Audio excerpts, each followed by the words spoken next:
What is up, everyone? Lock Daddy back at it for another Magic commentary. This edition, Star City Games Season 1 Invitational. It's been a couple weeks since we've done a Magic tournament. They've kind of slowed down because they don't show Grand Prix anymore. So we're you know, the rare occasion that they cover a Grand Prix. I don't even know if they cover any Grand Prix anymore. They might cover like once in a while. I don't know. So it's just Mythic Invitationals and Star City events now, pretty much. But yeah, Invitational. We got, I think, all three formats. I think they do Standard, Modern, and Legacy. Maybe just Standard and Modern this time, but I think they do all three. Looks like Standard is the first leg of it, so let's get into it. Let's see what's happening in the world of Standard meta. We got Gruul Aggro versus Esper Superhero. I think this Esper deck's going to be a pretty big part of the format because the deck is very, very strong. Although Gruul is very strong too. We got Llanowar Elf. Ooh, Beta Llanowar Elf. Beta! I respect it. I respect it. You gotta respect the beta. Into the Druid that has Hexproof. 2/1 Hexproof. While it's untapped, it has Hexproof, and then tap to add 1 mana of any color. We got turn 3 Rekindling Phoenix. Pacifier Druid, that's what it's called. Is it Pacifier Druid? I think it is. Rekindling Phoenix, great card. Yeah, he's got to bounce it right here with Teferi and draw a card.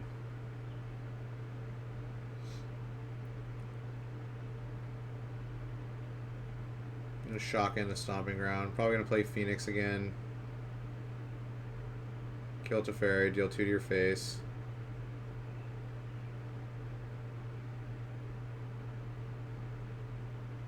Oh, he's got, is that Dreadhorde Return? So Dreadhorde Return is like the MVP card these days. Everyone's playing it. Everyone's playing it.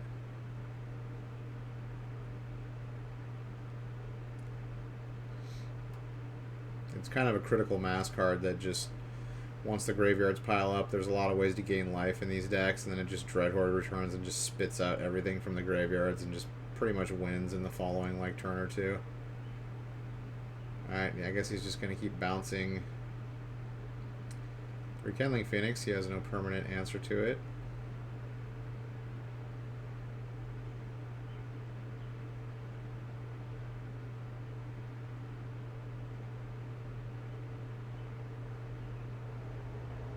Looks like he's got Nullhide Ferox in his hand. That card's a beast.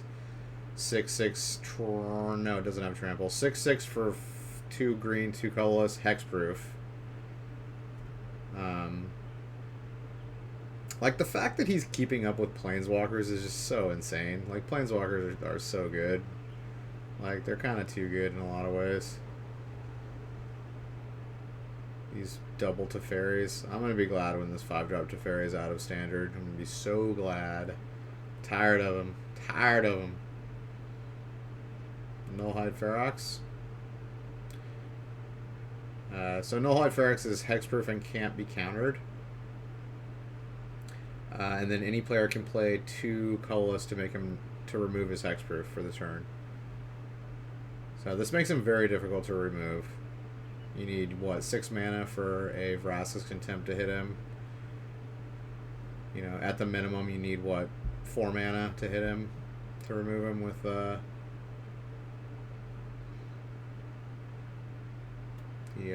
Destroy Non-Legendary.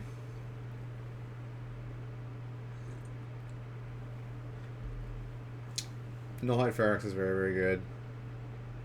It's funny that it's just seeing play, like it just has not found the niche until now. Probably because there's just so many blue decks now. It's good enough.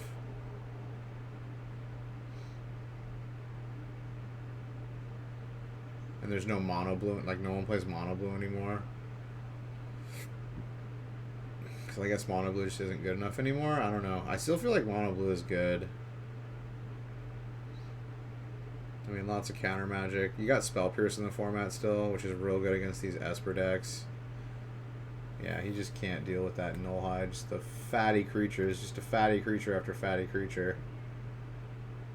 Alright, let's go to sideboard, see what's going on. Oh, we got, what, Thrashing Bronon? That's not coming in. Carney T, that's going to come in. Carney T is another can't be countered and hexproof. Trample. Thing's a beast. Really hard to deal with for these Esper decks, except for, you know, the Kaya board wipe takes care of it, and, you know, if they can get it out of their hand before it's played, that works. So Carney T, double Carney T are going to come in. Vivian Reed's going to come in. It's a nice card against control.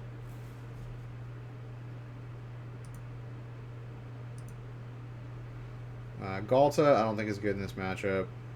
None of these removal are good. Oh, maybe the Manland comes in. I think he can bring in the Manland also. So Vivian, Manland, double Carney T. I can see that. And then he probably takes out like Lava Coils and some other removal. The Esper deck's going to bring in 2 Kaya's Wrath. And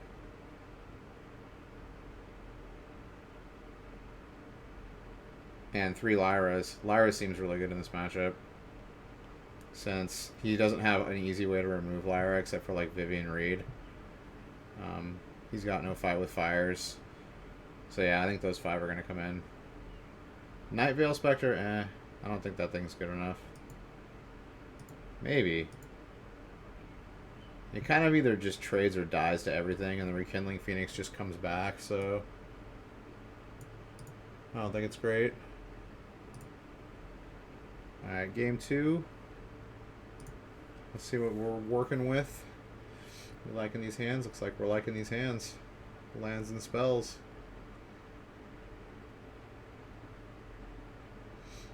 Hero of Precinct 1. This is a major player in the Esper deck. Making the token army. Oh, Growth Chamber Guardian. This card's so good. This card's finally shining. Like, what a great card. 2/2 for 2 and adapt for 3. Give it +2/+2 and go search out another one. It just is like a 1 for 4. It's so good. Like, you have to kill it immediately. Like, the first one immediately. You can't have any of them adapt, or it just cascades into getting all 4 of them. But we got Narset. Oh, he almost whiffed. Got the Thought Erasure on the 4th card. So yeah, he really needs to, with Thought Erasure, get like these Rekindling Phoenixes out of his hand, these Carnage Tyrants. Nullhide Ferox, oh yeah, it's got that 3rd ability where if someone makes you discard it, it comes into play, like Obstinate Baloth. So yeah, you can't... Nullhide Ferox is very, very hard to deal with, as well as Carney T. But at least Carney T you can discard it out of their hand. Yeah, he's just gonna go for straight value and just adapt it. Keep the pressure on. Just get tons of value.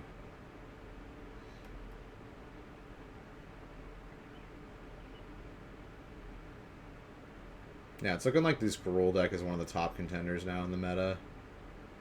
Because it's real good against like these Esper strategies. Just decent value. Hard to remove creatures. Just beat down creatures that just can get the job done really quickly. And, you know, still with Esper, you're just looking at a 1-for-1 kind of exchange. They're just going to be playing like 1 Planeswalker or 1 removal. I mean, obviously Kaya's Wrath is a multiple removal, but still you're only going to be playing like 1 Kaya's Wrath. And against Rekindling Phoenixes, Kaya's Wrath is not the greatest. Like, if you're sitting at like 8 life and there's 2 Rekindling Phoenixes and like a creature or 2 out on the battlefield and your Kaya's Wrath, you're gonna die.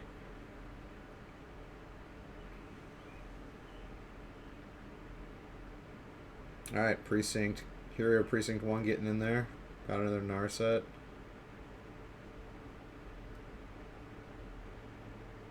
Kill Narset.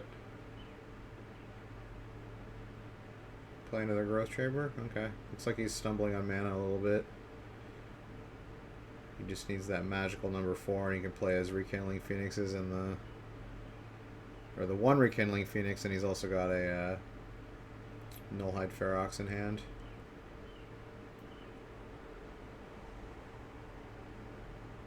Alright, he's got lots of choices. Lots of choices. Oh, it looks like he brought in Collision Colossus in. He probably bought...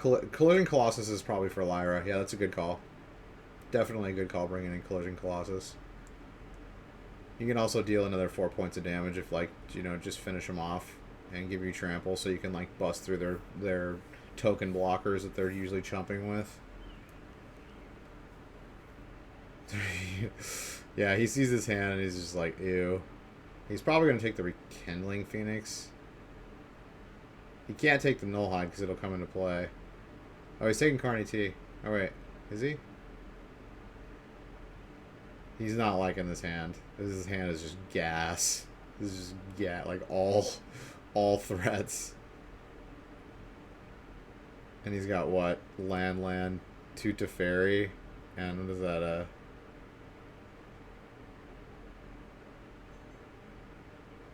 Okay, he's taking Vivian.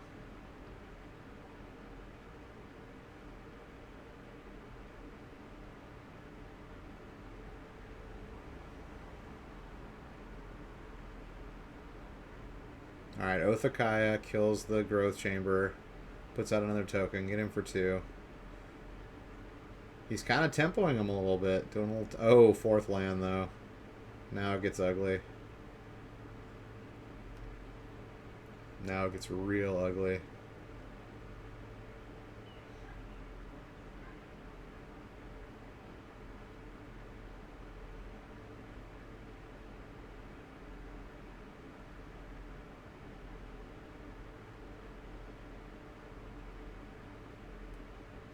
Ferox. Ferox come into play.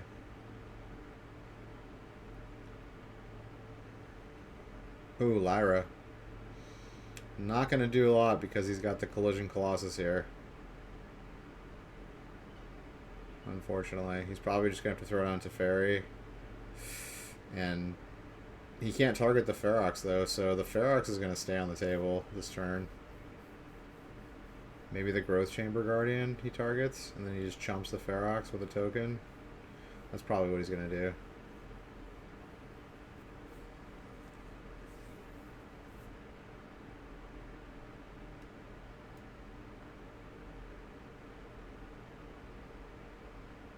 But he definitely can't play Lyra here. That would just be a terrible play. Yeah, he's going to play Teferi. Get another token. I guess he could plus a Teferi and just double chump.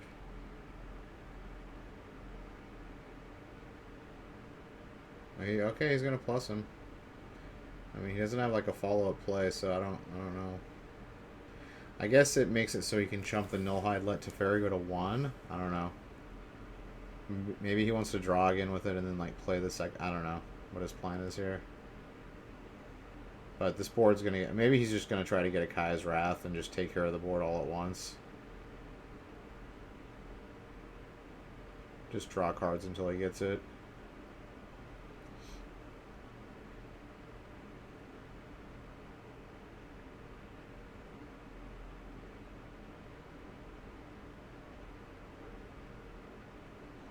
Oh, he found a 5th land. That's Skargan Hellkite right there.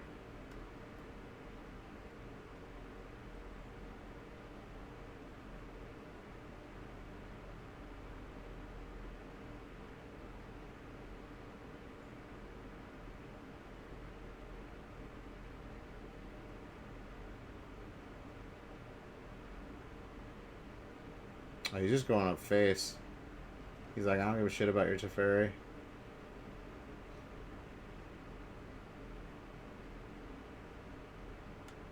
And Skargan Hellkite makes short work of those tokens too. His like activated ability. What does it deal? 2 damage in any combination of any combination of targets, I believe is how it's worded.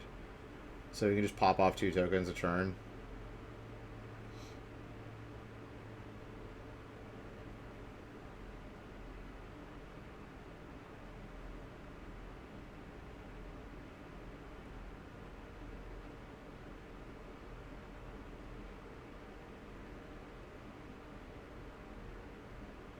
We're drawing. Looking for an answer. Yeah, he needs a Kai's Wrath. Like, I don't think anything else is going to do it for him. He's in a bad spot.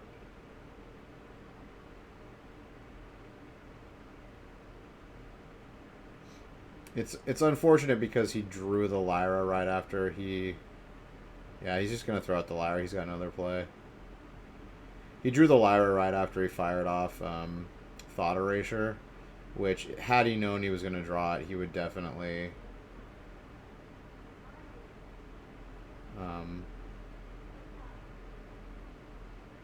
have gotten the Collision Colossus out of his hand because the Lyra is just a house. He would only be able to attack with the Nullhide Ferox, and he can just block that for days with tokens.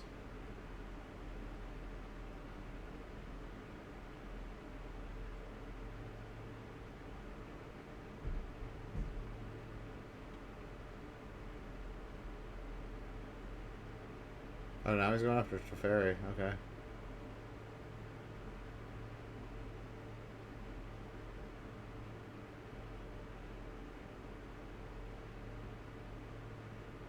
Oh, Lyra number 2. Okay, that was a great draw.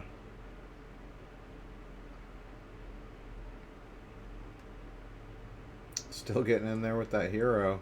Got him down to 10.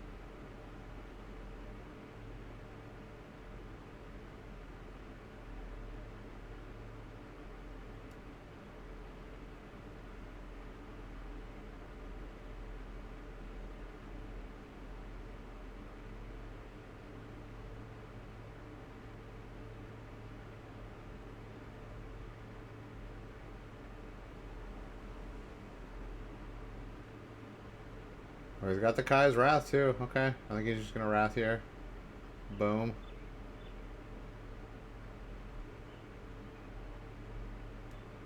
Gains 2 life off of it because it makes a token first. Could be relevant.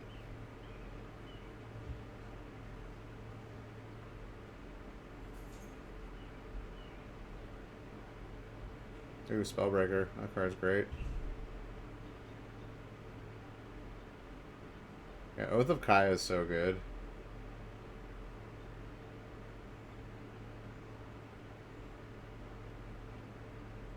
Two-point drain every time you attack a Planeswalker. Oh, he did bring in the Night Veil Specters, okay.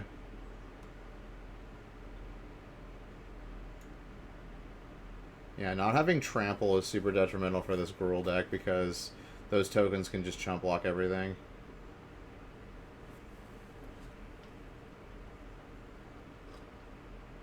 Or Night Veil Predator, not Spectre.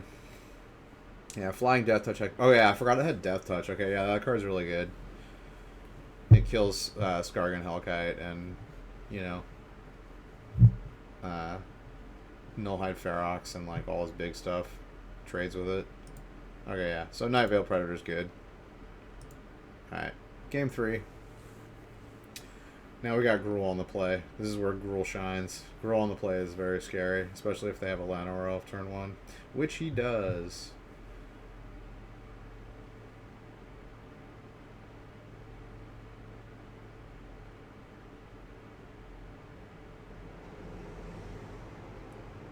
Getting in for 1 after playing the Druid.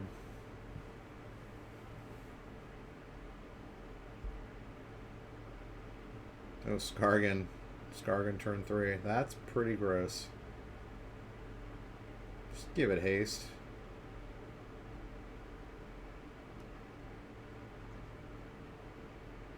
No, did he not draw a 3rd land?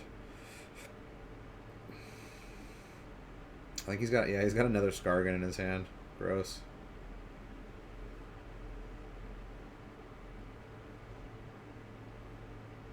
Yeah, he's going to be swinging in for 10 next turn. If the Esper player doesn't do something.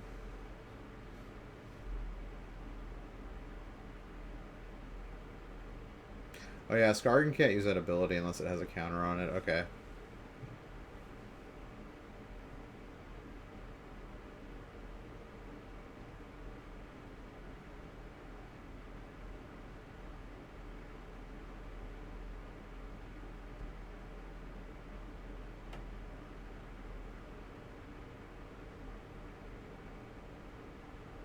he's playing Domri.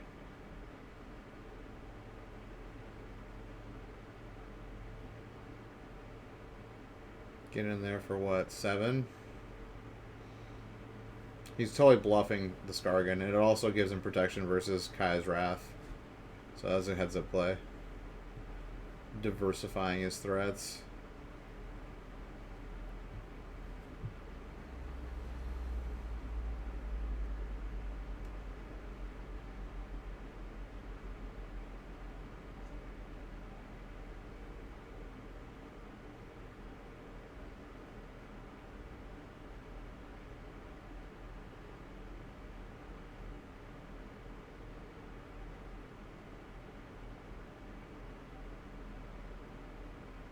Double hero.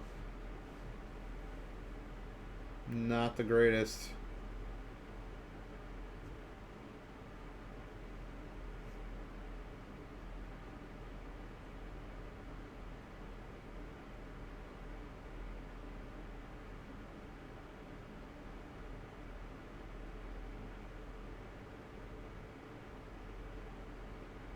Boom. He fights him.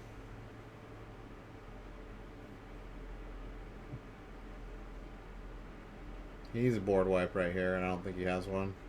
Okay, he's got Lyra, actually. That's good. Ooh, that's going to put a halt on this. Oh, wait, no, he's got enough damage. Never mind. He's got just enough. Yeah, the Manland. Dude, the Manland comes through. Let's go. I guess he could have gotten any haste creature, but yeah. Which is a lot of creatures in that deck. But GG. Gruul takes it. Yeah, Gruul on the play is super scary. Deck is super scary.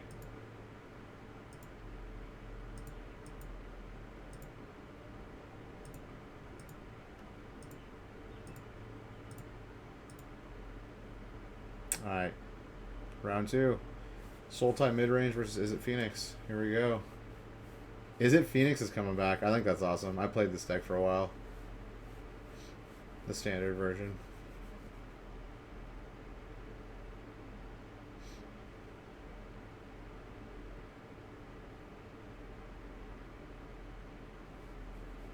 Oh, Wild Growth Walker. Yeah, that's getting lightning striked immediately.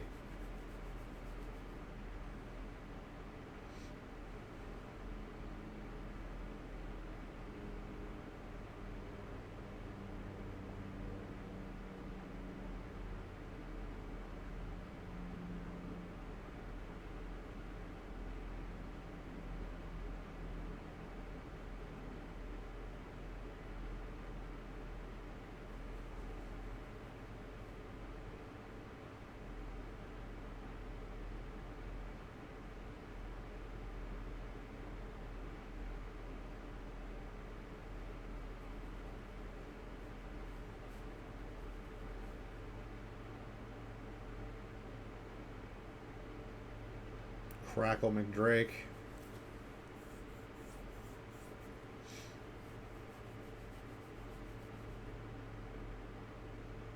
Oh, is that a finality of what is it, Devastation? I can't remember what the red one's called. The red finality is so good. It's like two red X, and you can play an instant and or sorcery, so you basically just get a 2-for-1 from your graveyard. That seems really good for this deck. Yeah, I kind of want to build this deck again, although it's not going to be around much longer. It's going to lose like all of its, or a lot of its gas. Yeah, you're going to lose, like Opt is rotating out. Chart of Course is going out. Radical Idea is still in. Is Electromancer going out? I think Electromancer's Dominaria too.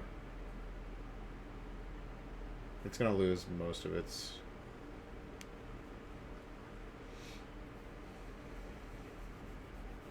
It will be interesting if it... I mean, Phoenix is still around, though. It's going to be interesting if this deck is still playable after rotation. Probably not.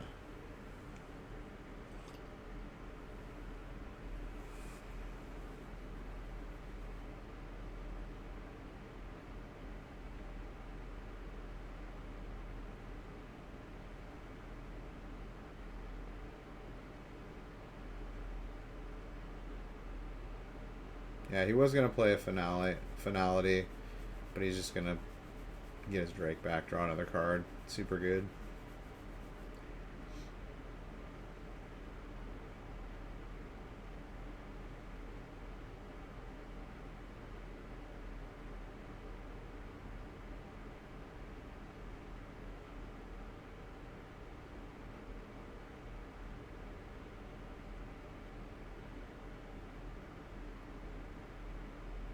Promise, Finale of Promise, that's what it's called.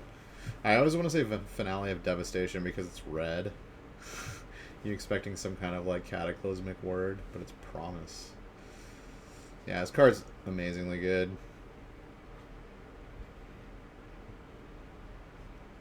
So basically, if you pay 4, you basically get to double spell from your graveyard.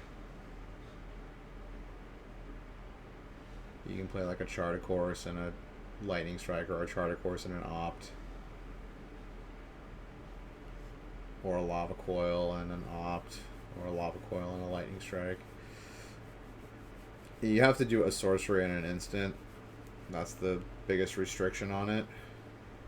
But not that big of a restriction when you're playing, like, you know, probably 12 sorceries and like 12 instants in the deck. Maybe not quite that many.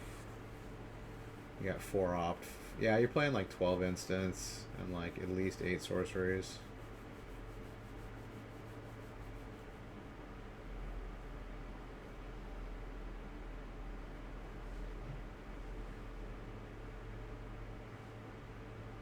I guess this version might not play.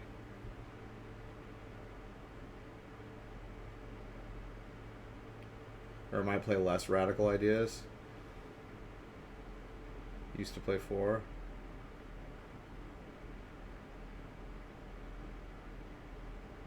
Yeah, so he's going to Chart a Course and Opt.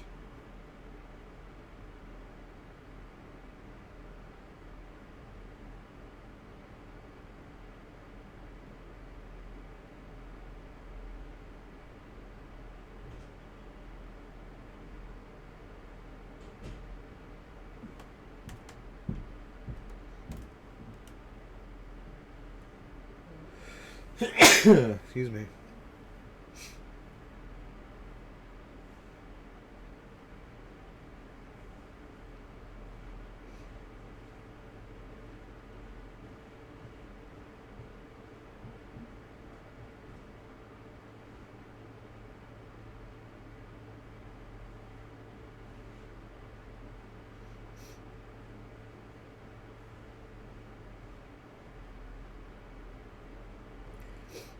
It's like we're just removing each other's threats, not a whole lot happening.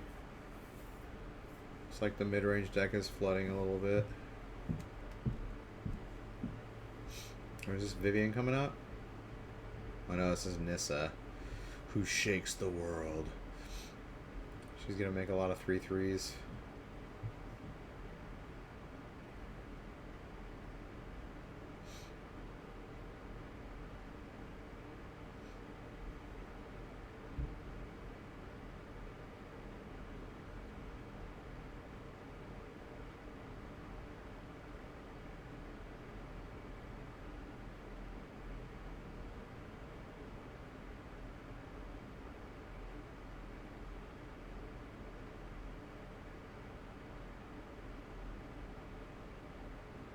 Vraska's coming out.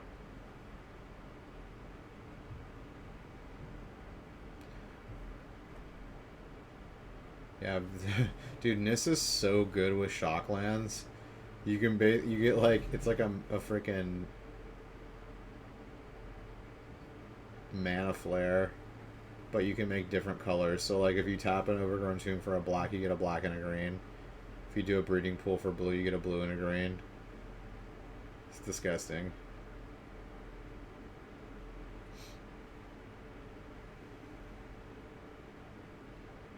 Alright, these Planeswalkers are going to be hard to deal with. Okay, he can probably kill... He needs to kill the Nissa. That's definitely the #1 threat.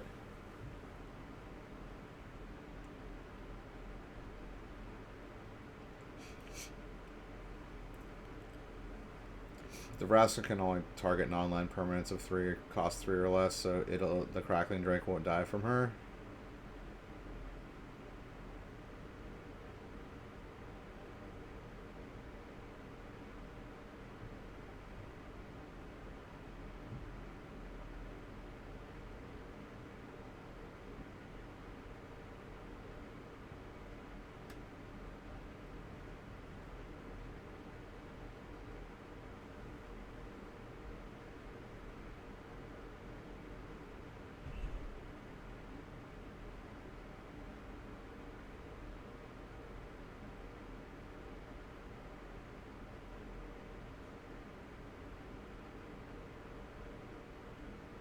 Thinking about doing Lightning Strike Charter Course for Finale of Promise.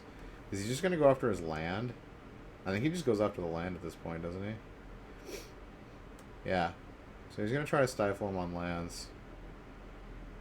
Because going after the Planeswalkers with that is not really anything.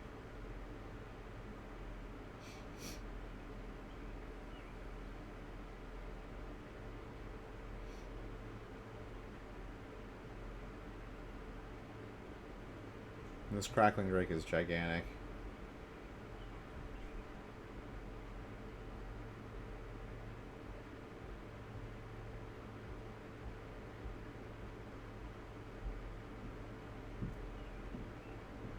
Oh, he's still got 8 mana over there with Nissa out.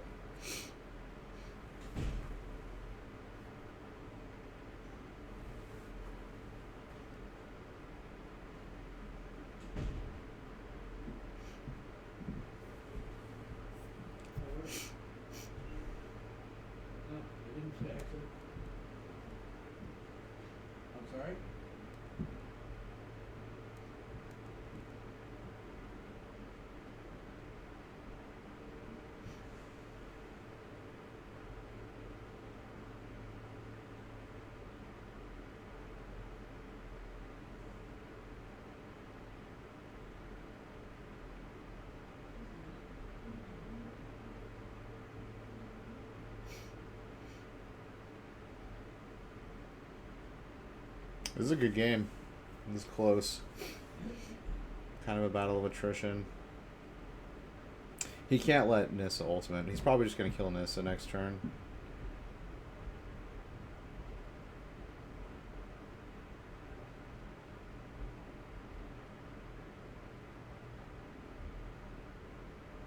Alright, he's going to Dreadhorde return. Oh no, he's going to top me. Okay.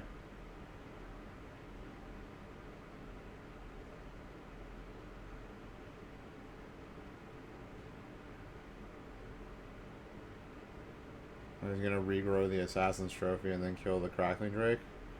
Okay, yeah, he's in commanding position now.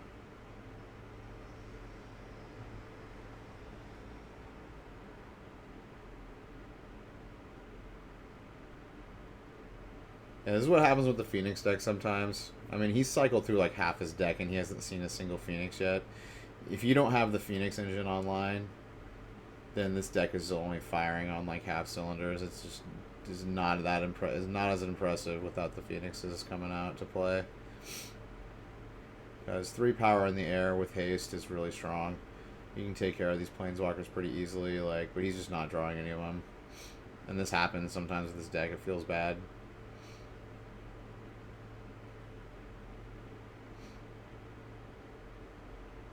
Looks like he's got Augur of Bolus main deck. That's cool.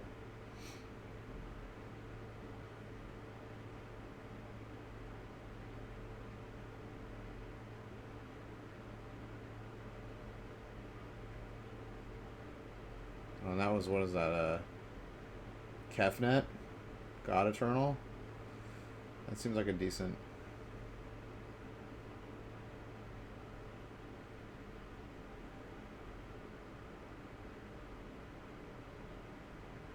What is that Vraska's ultimate? I don't remember what it does. The Nissa one gets out all your forests and makes all your lands indestructible.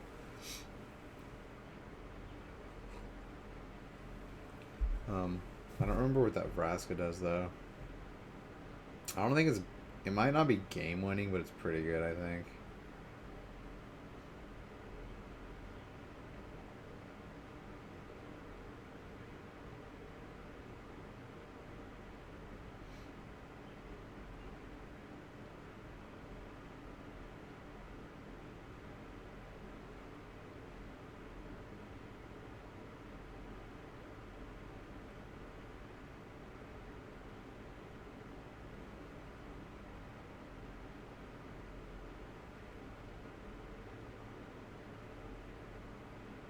Alright, at least he's thinning the planeswalkers a little bit.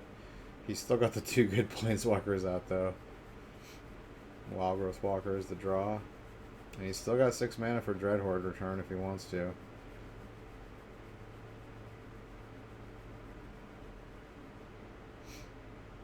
I think he can safely Dreadhorde return here because he's got a Wild Growth Walker and like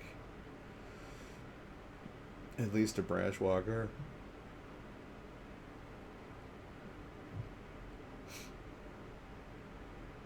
I don't know what all's in his graveyard. Except Wild Growth Walker, I know that's in his graveyard.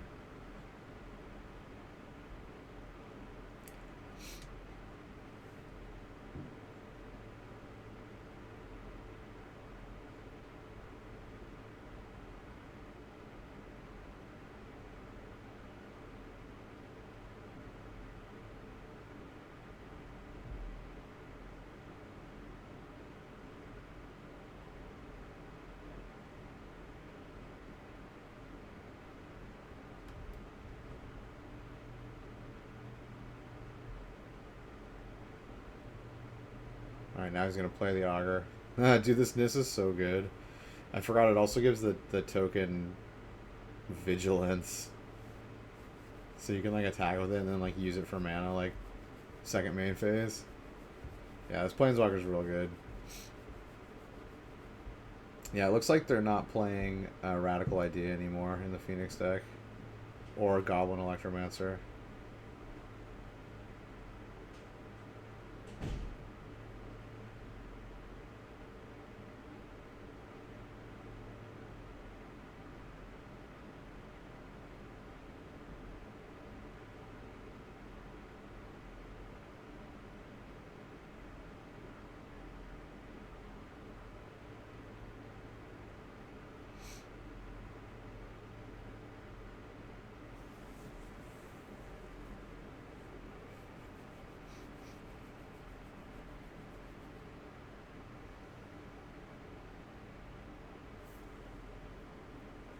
Yeah, he still hasn't drawn a Phoenix.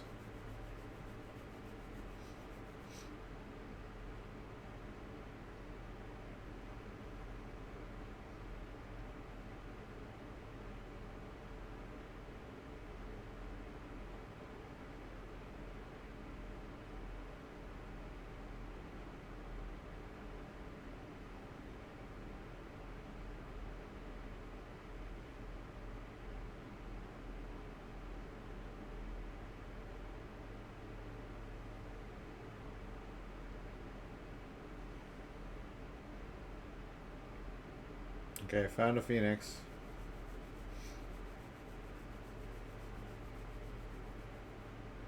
So he's gonna be able to ultimate.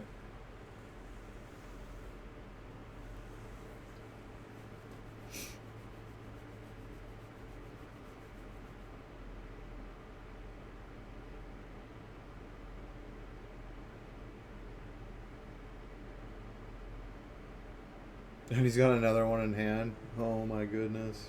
Oh my goodness.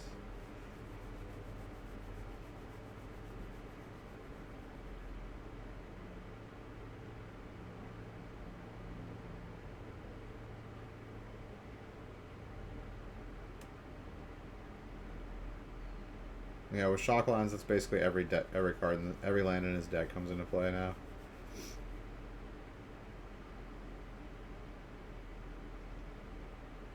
Except for the check lands. And I guess there's the black-blue lands, those don't come into play, but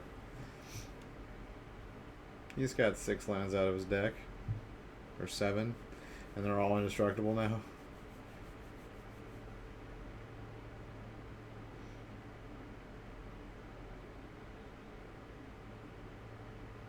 Oh, he should have tapped those for mana before he did that. He could have played the Wild Growth Walker. He kind of misplayed there a little bit.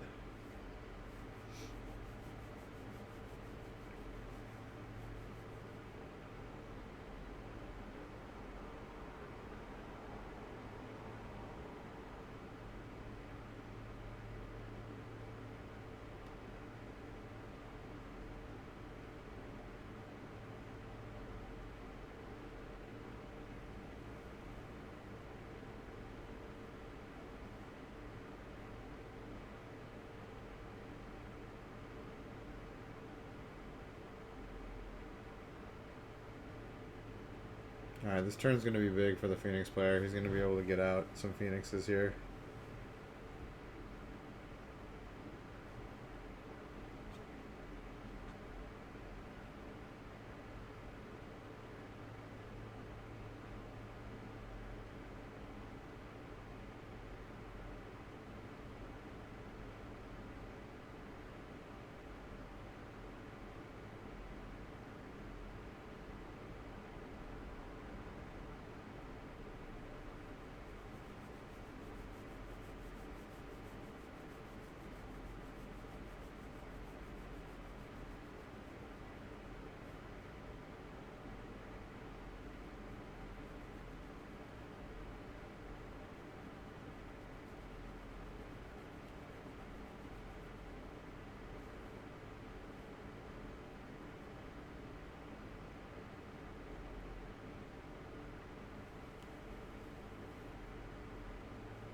Although he's going to play a Nissa next turn and start making indestructible 3/3s. Yeah, his last bet is to just keep that Crackling Drake alive and just win off the swing with that. It's pretty much all or nothing. If he keeps the Drake, he wins. If not, he's going to lose this game for sure.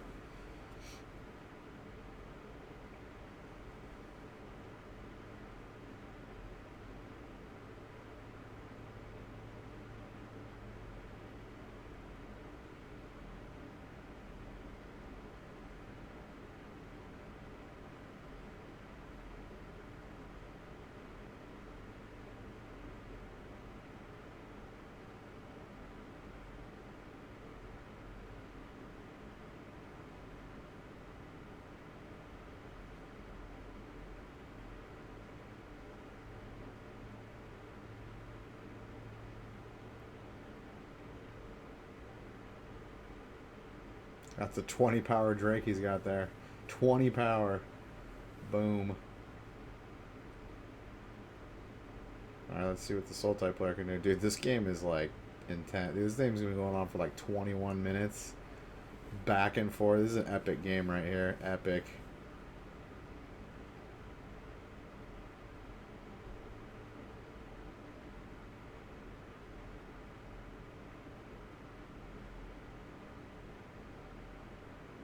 Alright, so he's probably going to have to Dreadhorde return. And he's going to Hostage Taker the Crackling Drake. Yeah, I think that's the play.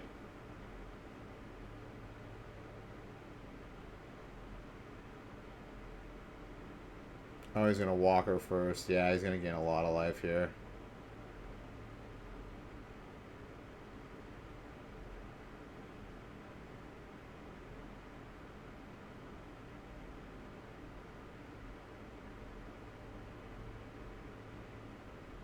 Yeah, Command the Dreadhorde is so good.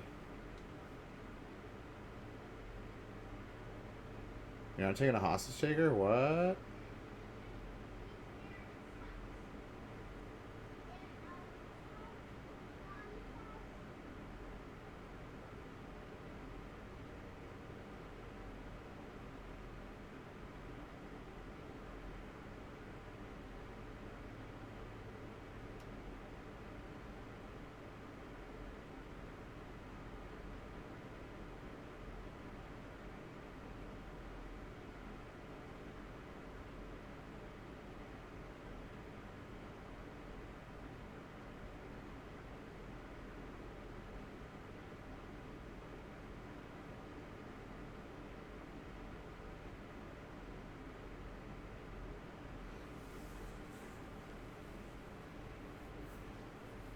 How's he going to take care of this Crackling Drake?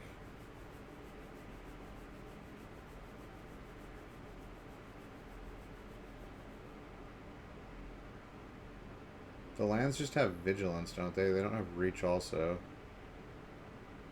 Oh, I got Assassin's Trophy back. Okay. That's what he's going to do.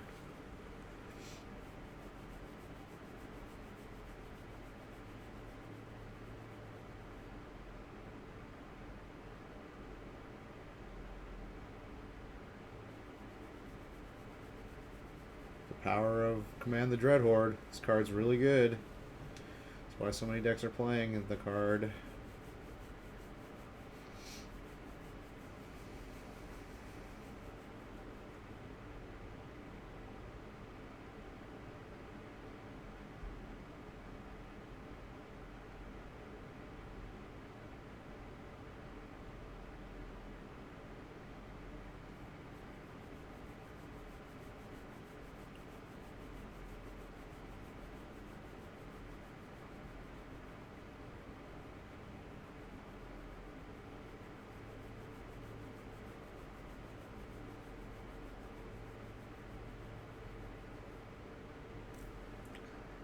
Yeah, Jessup needs like 3 Phoenixes and a shock. Ooh, he's got 3 Phoenixes. Oh, that's it though. Dude, are you serious? He can straight up just get him to 1. Dude, that's harsh. That's harsh. He needed like... Oh, go... Dude, that was so... Dude, that couldn't have been closer. That legit could not be closer. They were both at 1 life. Gross. That was a great game. GG. Alright, sideboard time. What's coming in? Wow, why are they cutting off the sideboard time? Chill out with your ads, bros.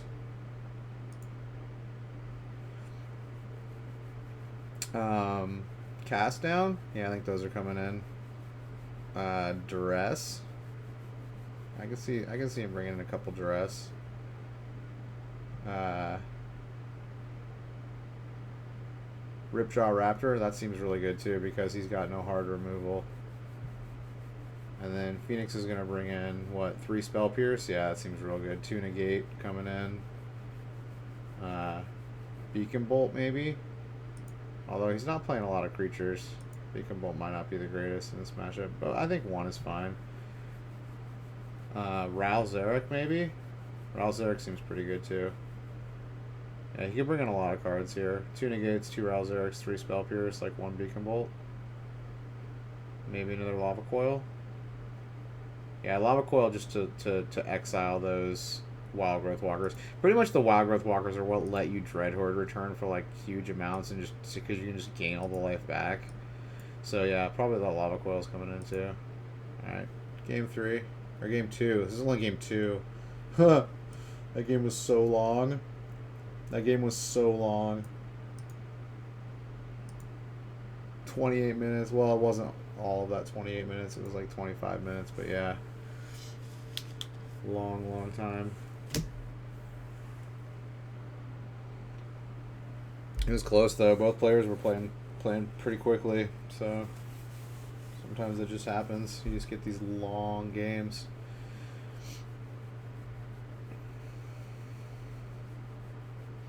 Yeah, because they both were like down to like less than half in their deck. That looks like a mulligan on the Phoenix side, although he's just... Alright. I guess he's going to keep it. Doesn't want to go to 5.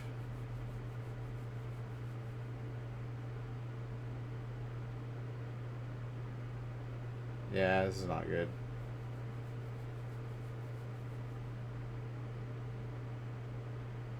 Yeah, I think he was just thinking he has to go for it. 5 cards is no good. He's already a game down. Yeah.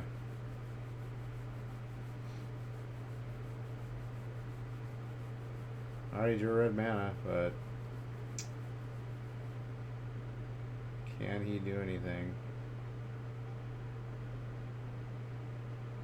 So he's gonna Ripjaw Raptor this turn. That's a good card. It's funny that it's finally getting used. It's a 4/5 for 4, and when it's dealt damage, you draw a card. Like, that's so good, but like we're in like a meta where like there's just so many better cards. Yeah.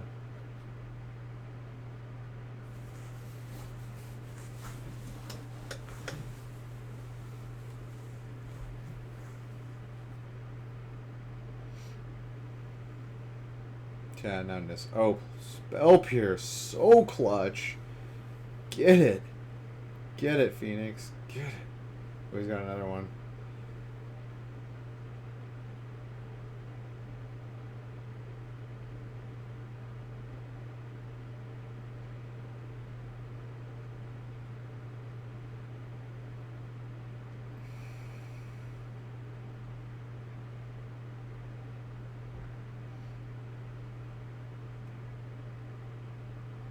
He's got another Ripjaw Raptor. Gross. Not looking good. The 5 toughness on those is really a beating. No one's playing Fight with Fires anymore. So Lyra and Ripjaw are just like really viable options now. Like everyone, Red was playing Fight with Fires in their sideboard before, but everyone stopped playing them. And Fight with Fire does 5 damage to target creature, and it's got the big kicker that makes it do 10 damage divided as you choose between player or creature. Yeah, he's gonna take the opt. I might have opted before that to try to get a land. Yeah, he probably should have opted though. I mean, he's probably just like thinking he's so far behind. There's like such a small chance of him winning, but he should have opted in response to try to get a land.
Bummer. He kind of had to keep the... He was just hoping to draw like a second land and he didn't get it. Sometimes you just gotta do it and hope to get lucky. I don't think going down to 5 is... The Phoenix deck does not mulligan terribly well. It's kind of a combo deck where you need like, you need to cast 3 spells to get the Phoenixes back first off. So you kind of don't mulligan very well. Going to 5 with that deck I know is just not very good.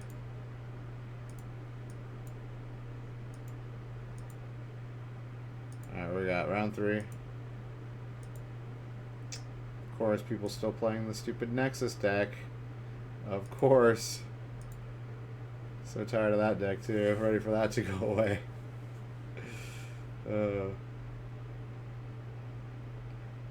Alright, we got another Sultai Dreadhorde versus Nexus. Of the Simic variety.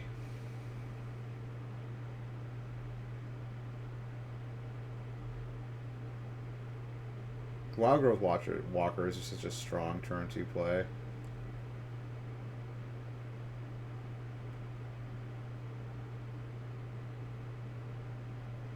Into Jade Light, that's just the dream.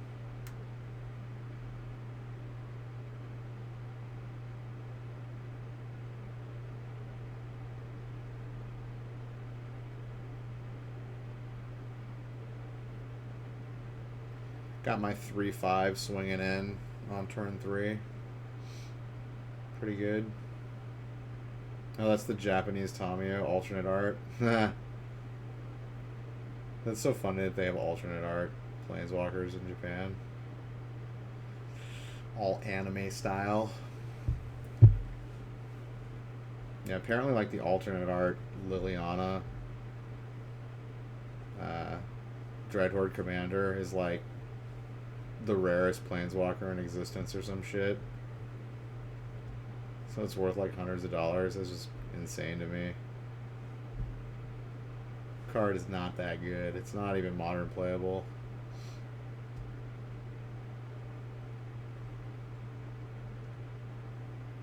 Vraska. Get out of here, search for Escanta.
And he went guessing.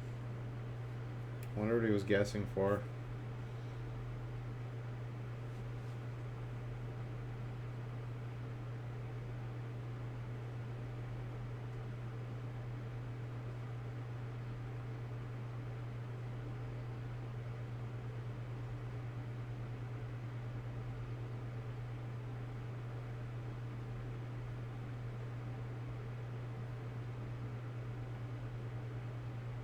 Yes, eat that elf. Gain a life, draw a card.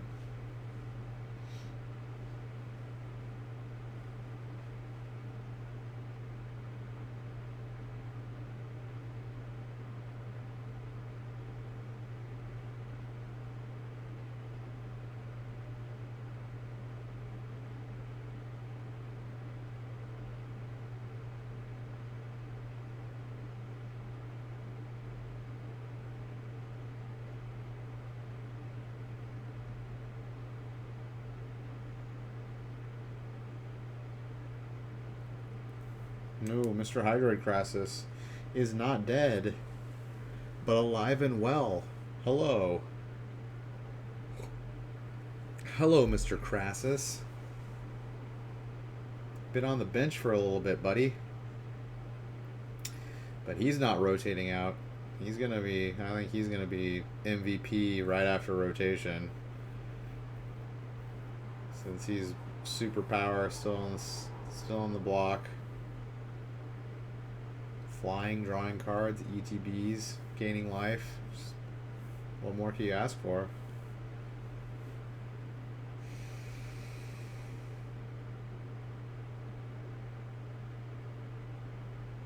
Although we are going to have a bunch of planeswalkers for like the entirety of next block.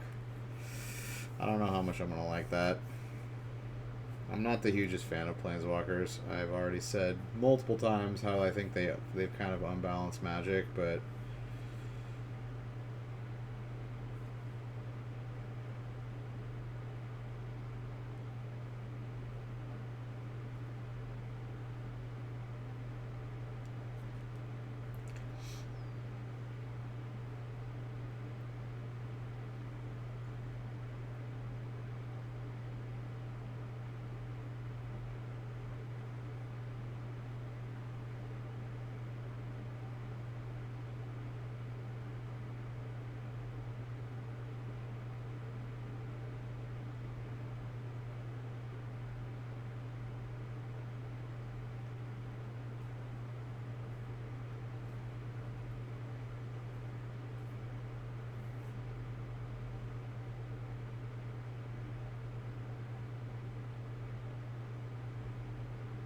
alright, he root snared in response, so his Nis is going to stay alive. Really? You're reading root snare, dude? Okay.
We got Tamio number 2, also Japanese.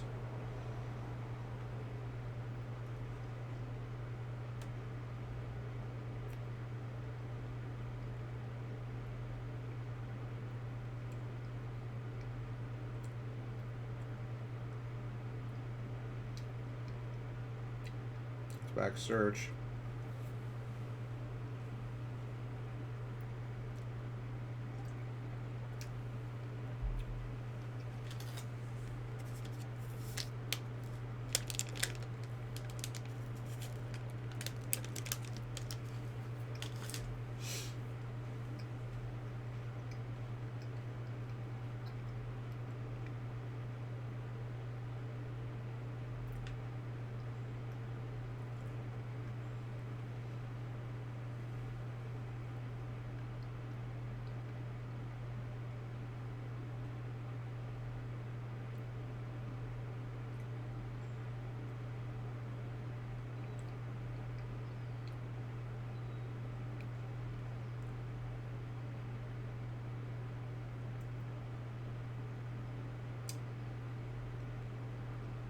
Dude, is he gonna take that land as a hostage? Nah.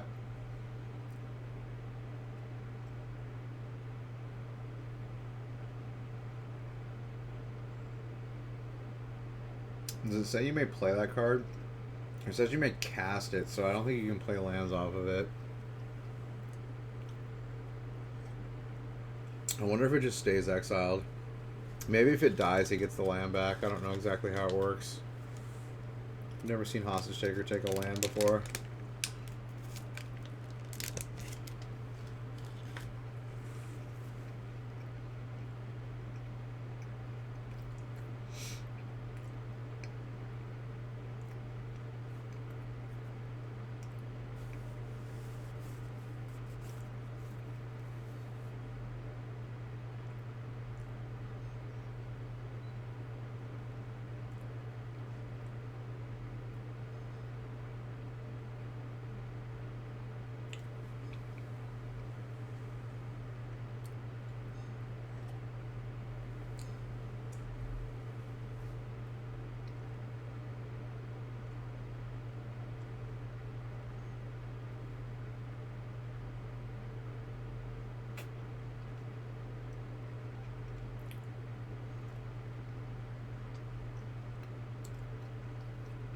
Are they trying to see if he played an extra land?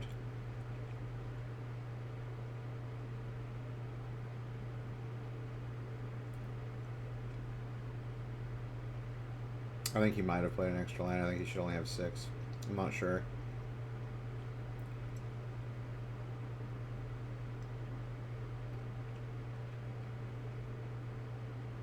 Maybe not.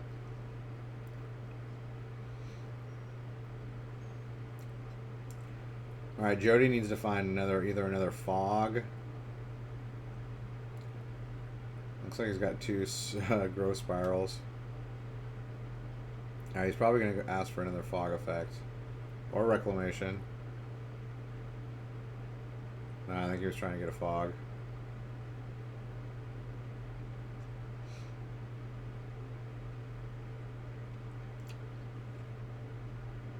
Or you can pop Blast Zone and get...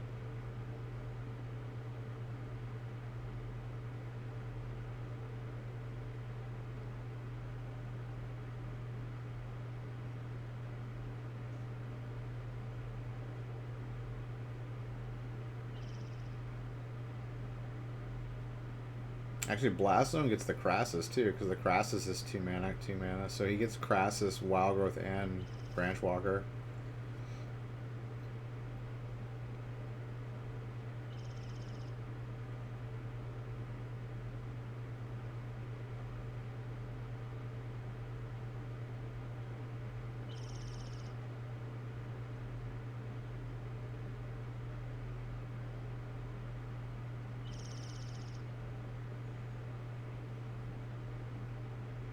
So Nicolich only has 5 damage, so he can't kill the Nissa. He'll probably kill the Tamio and just do 2 to the Nissa, I'm guessing.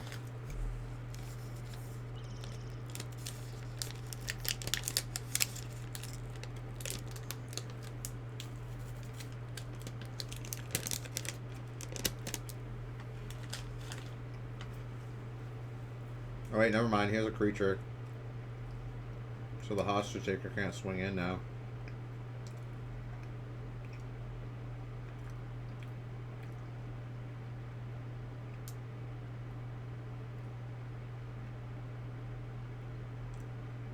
Yeah, he's got to hit Nissa. Nissa, you can't let Nissa ultimate, right?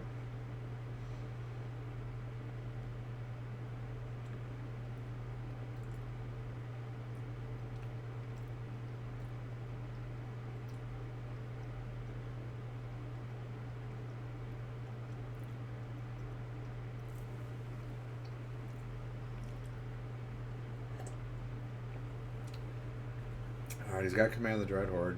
He's got 31 life, so yeah, he can probably Command the Dreadhorde and just put out a lot of shit here.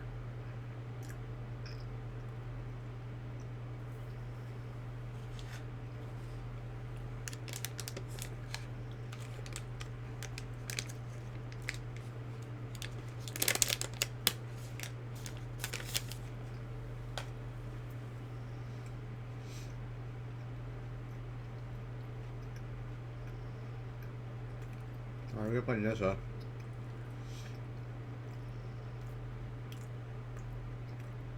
Oh yeah, but then he can like... Dude, Nissa is so powerful.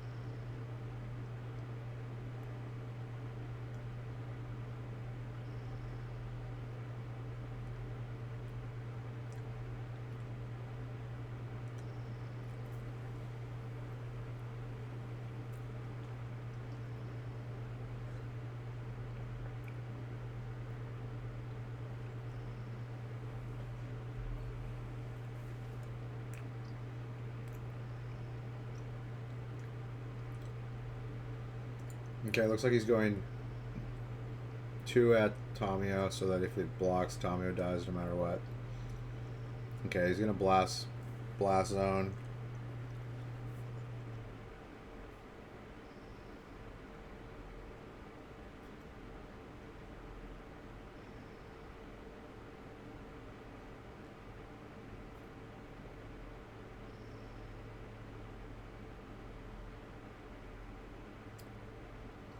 No, now he's gonna command the Dreadhorde.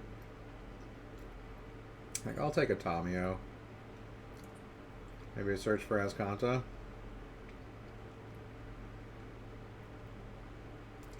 It's permanent. It's an online permanence, isn't it? Or does Command the Dreadhorde not get enchantments? I can't remember.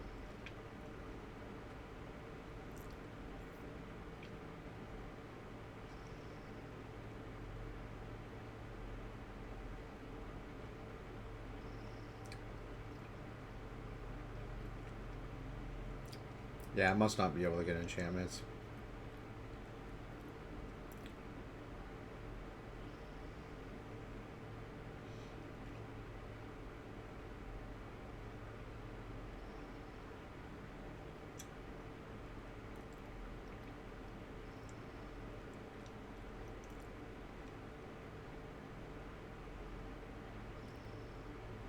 Okay, he got his forest back when the hostage taker died, so yeah, I guess it works that way.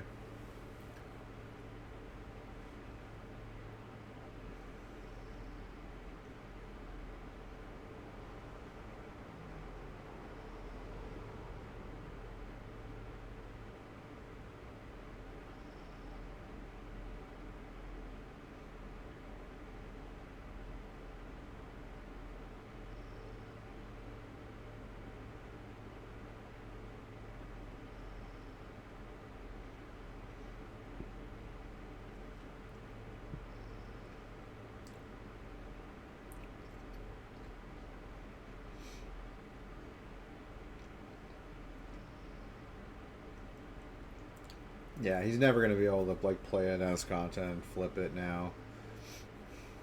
Well, yeah, he's going to need some like serious draws here.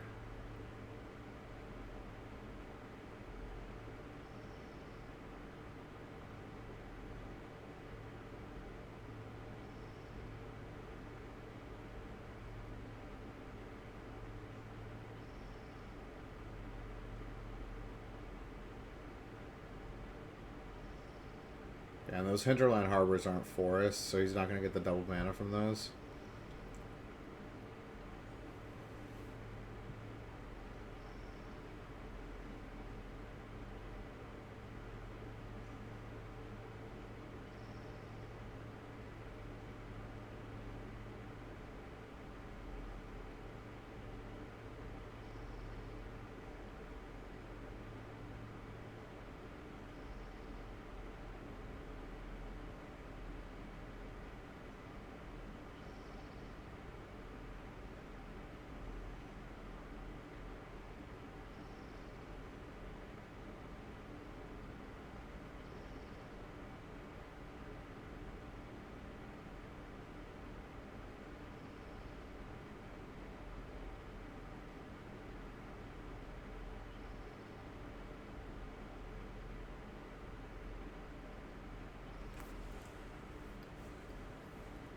He doesn't have enough mana in Nexus of Fate. If one of those was a forest, he could. Nah, you're dead, Jody. You dead, bro. You dead as a doornail. Yeah, he's got plenty of power over there. And he can make another 3/3.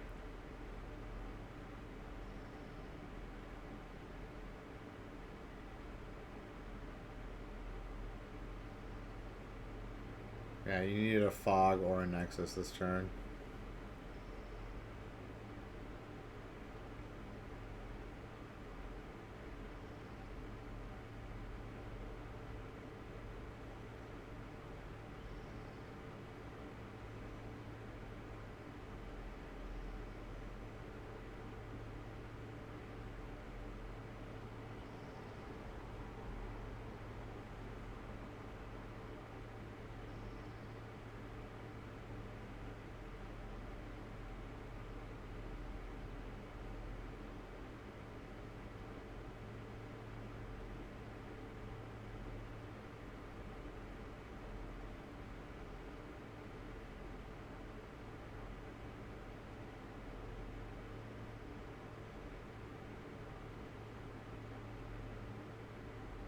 Oh, and he calls Hydroid Crassus and gets double Hydroid Crassus hit. Damn, son. Let's go. Let's go. That's a huge Hydroid Crassus.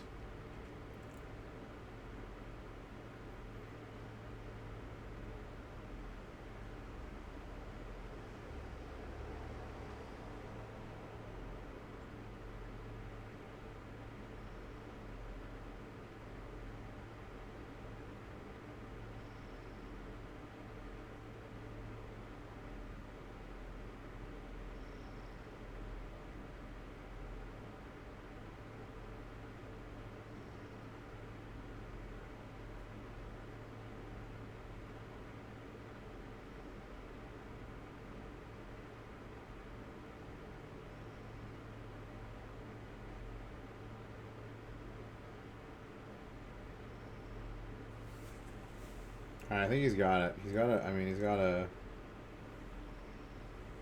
Assassin's Trophy in hand, so.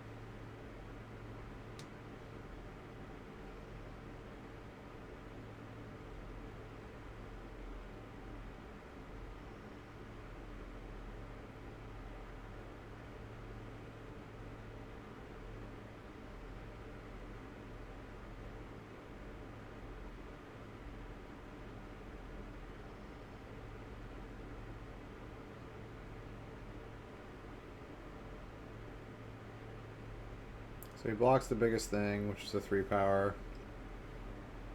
Bounces the other 3 power, and takes 1, 2, 3, 4, 5, 6, 7, 8, 9. Yeah, he still does.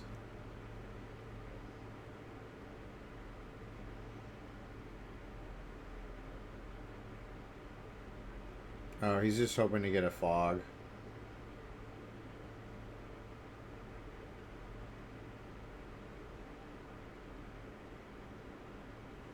Okay, he played to his outs. That was good. Played to his outs. Alright, let's look at the sideboard.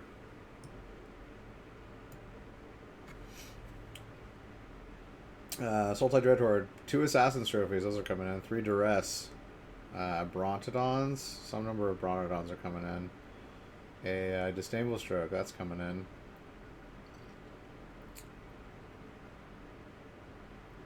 And on the...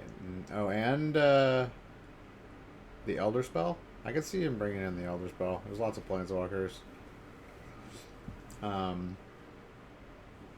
Nexus is going to bring in Biogenic Ooze. That's a great card.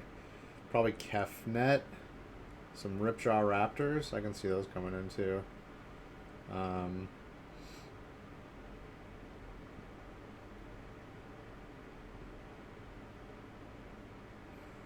think the 1-drop ramp dude and like the Bronodons are more for like red. Saheeli? Maybe Saheeli comes in.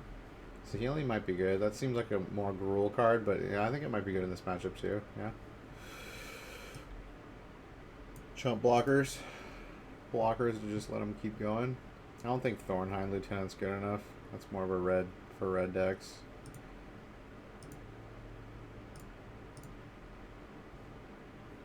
Alright, game 2.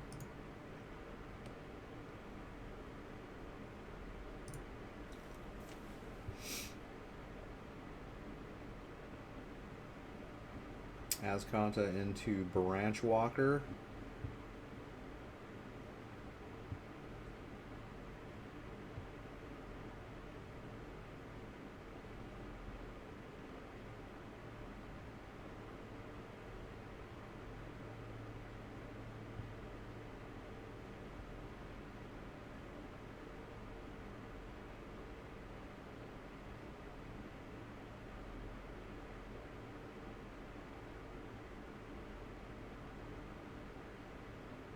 Oh, he wants to play Wilderness Reclamation, but it's going to get killed by the Bronodon if he does. Oh, Kefnet, that's a good one. Kefnet is a beast. 4/5 flyer with like spell duplication and cost reduction ability. Not to mention unkillable. Like the only way to permanently get rid of him is to like thought erasure him out of someone's hand, or throw an enchantment on him, like a pacifism effect, or like the one that makes him a 1/1 and then kill him and then he stays dead. Did he really call Assassin? Dude, this guy is so lucky. The luck calls right here. He's like, I really need an Assassin's Trophy. Assassin's Trophy. Boom. Got it. Got it. Let me read Kefnet. Yeah, Kefnet's really good. You're going to want to read that. You're going to want to see what that bad boy does. He's a beast.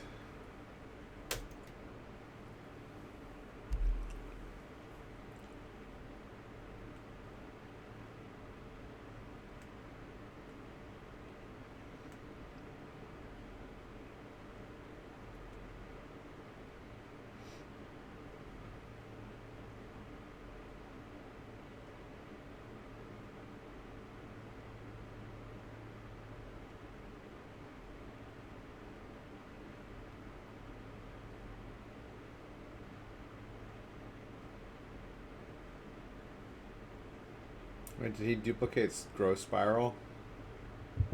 Looks like he did.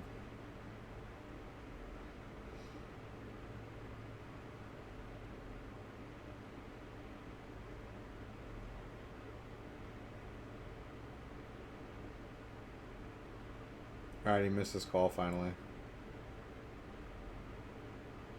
I guess that's what this deck does though. Tamio's kind of like an engine for this deck. She just like fills your graveyard up.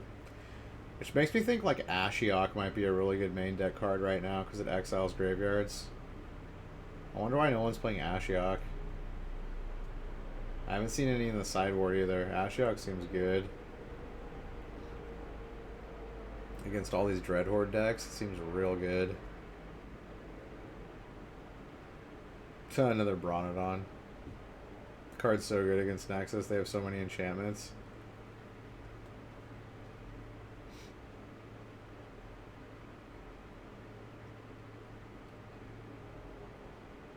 Missing those land drops, not great.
Oh, Nexus. We got Nexus online. He could win right here. He's got two pieces.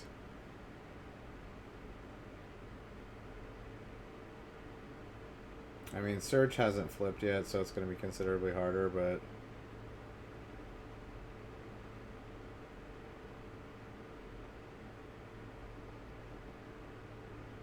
hey, he didn't put Kefnet back in his deck. That's weird.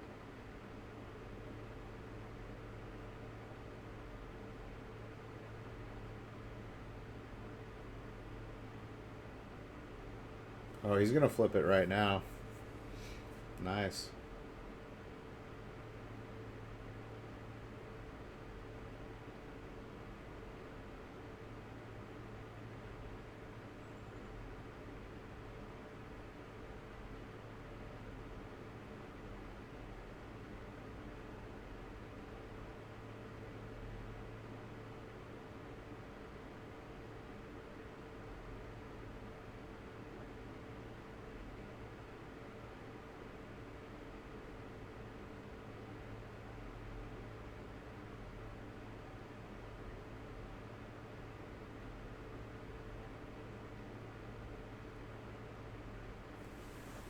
Very nice.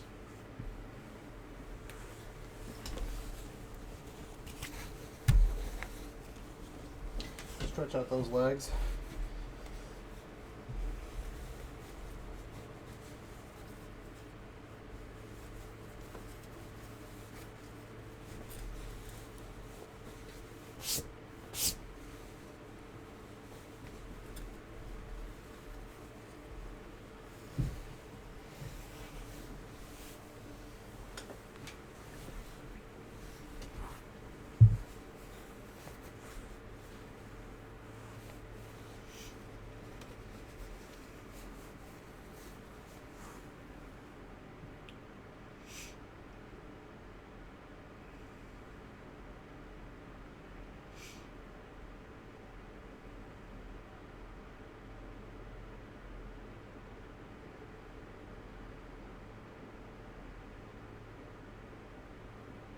Little root snare.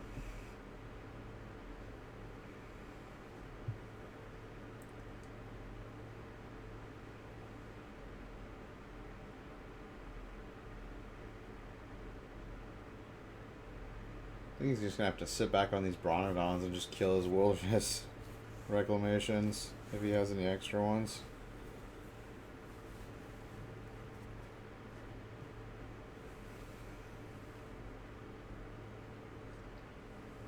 Because he's dangerously close to going infinite.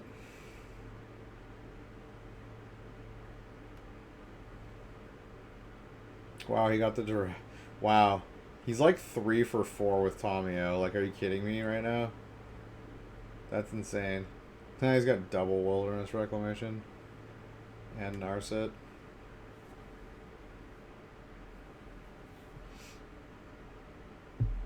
And Mr. Biogenic Ooze.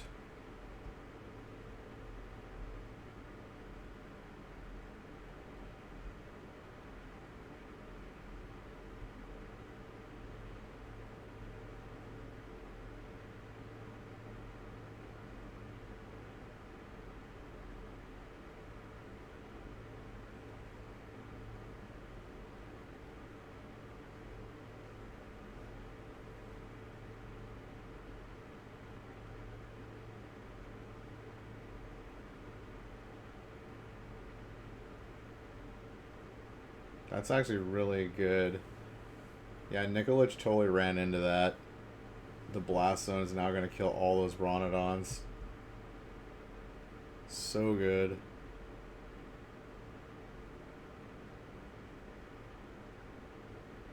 Yeah, he shouldn't have played that third one.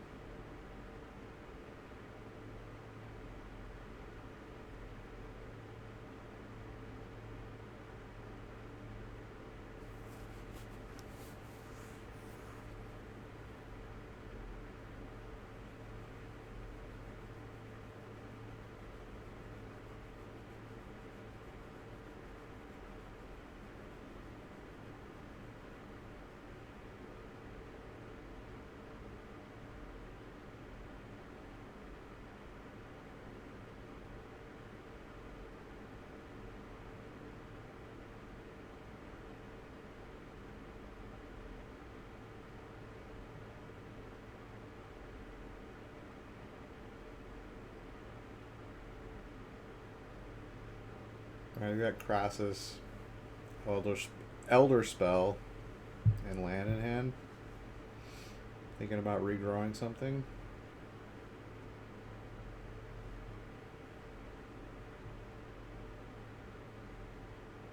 Yeah, Assassin's Trophy so we can get rid of that Biogenic Ooze. Biogenic Ooze is really good. Card runs away with the game. Gotta deal with it.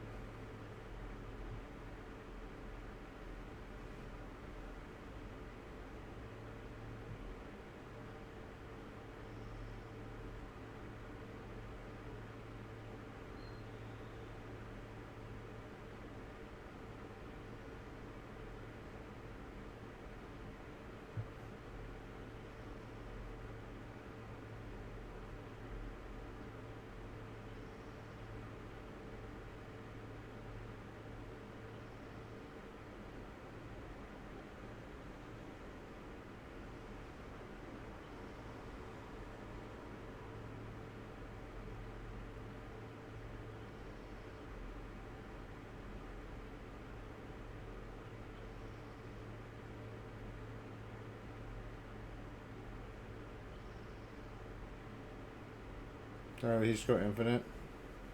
I think he did. Game 3.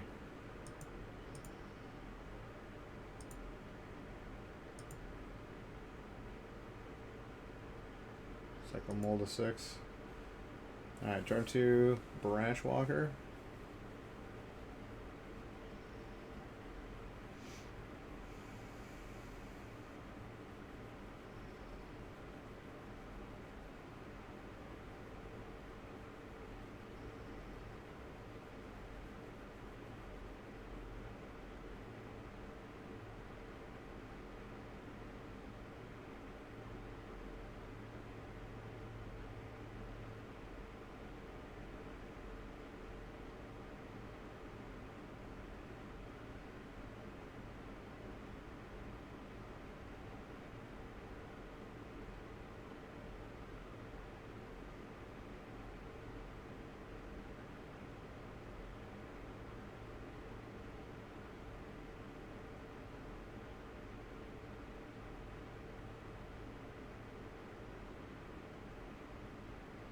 Reclamation on the board.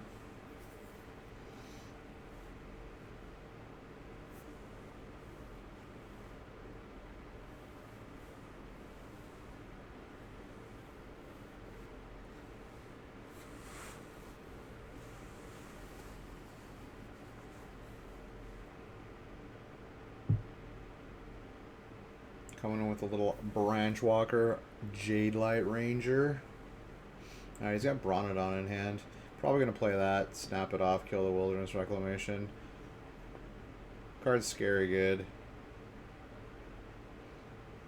Or maybe he wants to Duress instead.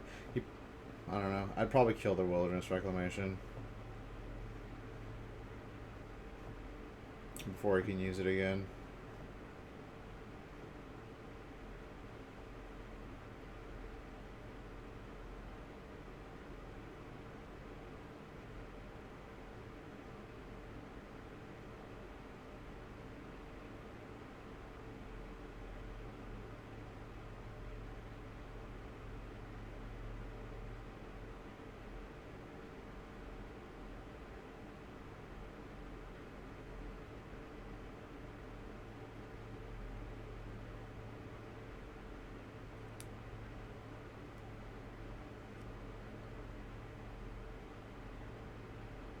Biogenic Ooze. He's just straight up like, I'm gonna play some beasts. Yeah, well, there's doesn't want him to make another slime token.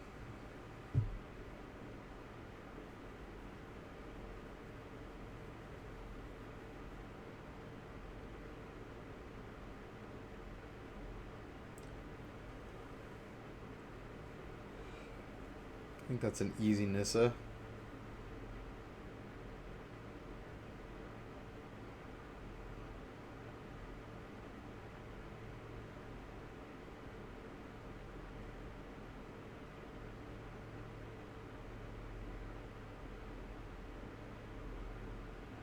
Yep.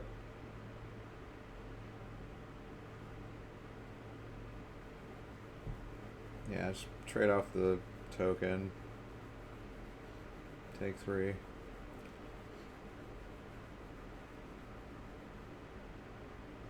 Yeah, this Ooze is just straight up gonna win the game.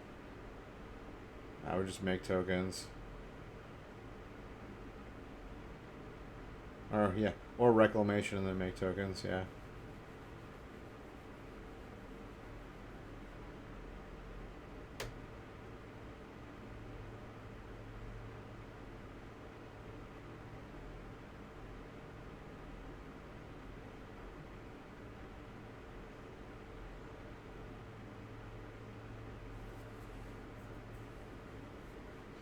Yeah, he needs to kill that Ooze like right now.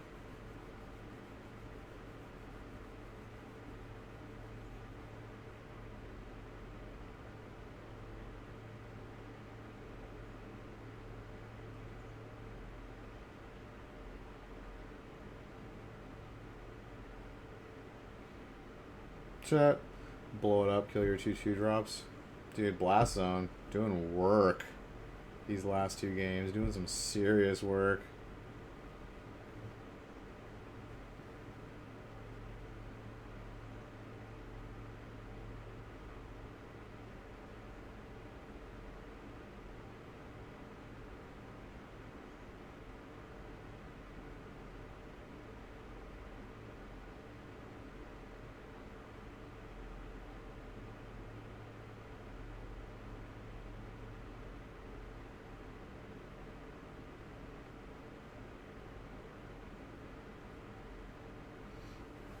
Bouncing his Reclamation in response or blinking it.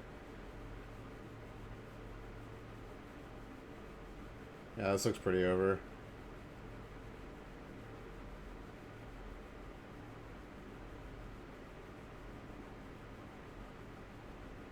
GG. Dude, that Biogenic Ooze doing work. So good.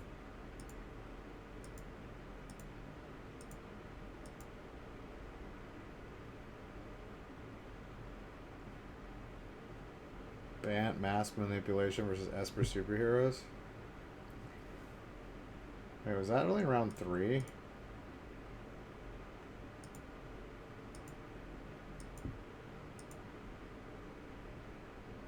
Dude, that was only round 3. Damn, that was a long round too. We had 2 really long ass rounds in a row.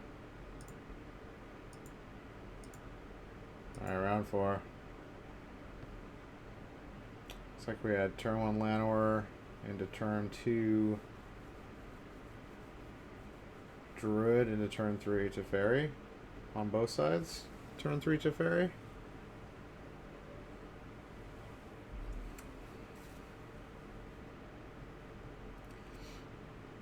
So this looks like just what a standard like mid-range ramp deck, but it plays Mass Manipulation main deck. So it's just designed to just steal like all your planeswalkers. That's kind of cool.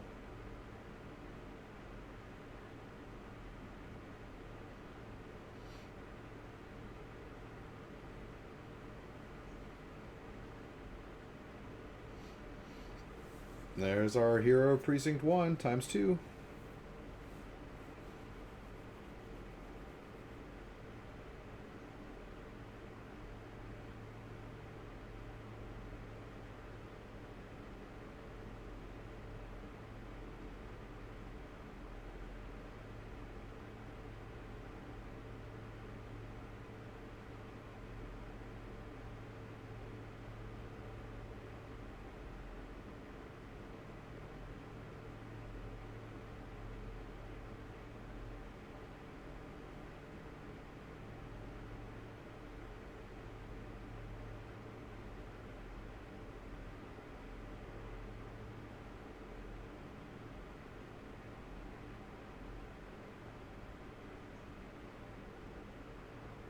Just 2 Incubation Druids.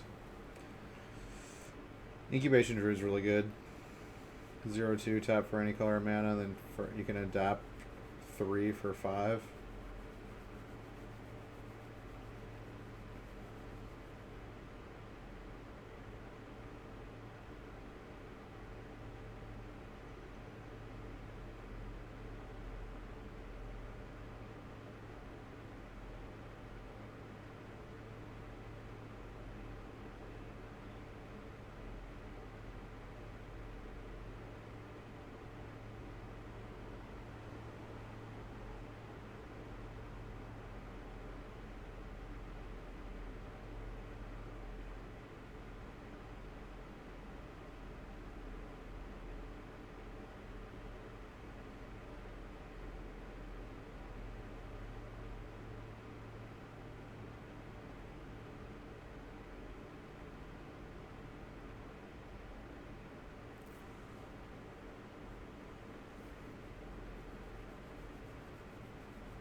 Alright, why did he play Tyrant Scorn after the hero died? He could have gotten another token. What? Is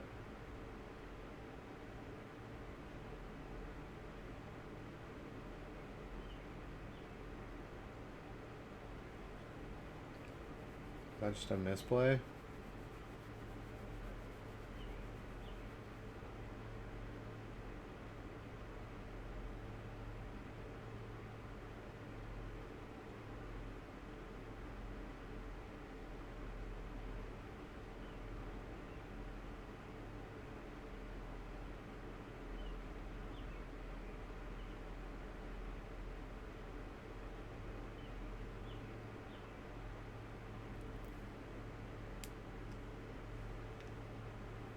There's Nissa again. Dude, Nissa might be the most played card.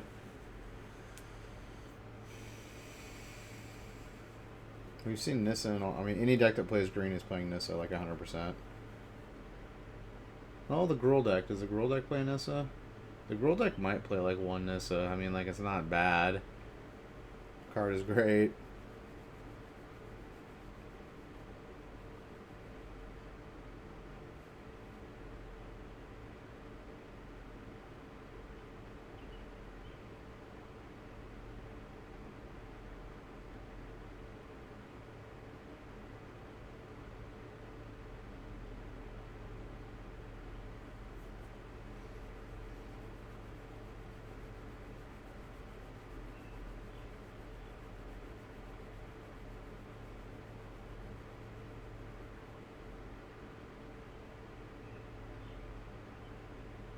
Getting rid of Nissa. Yeah, Nissa is one of those things that you gotta like deal with immediately.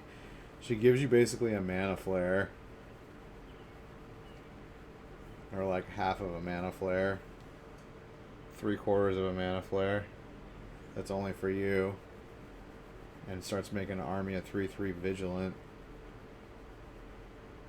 Lands.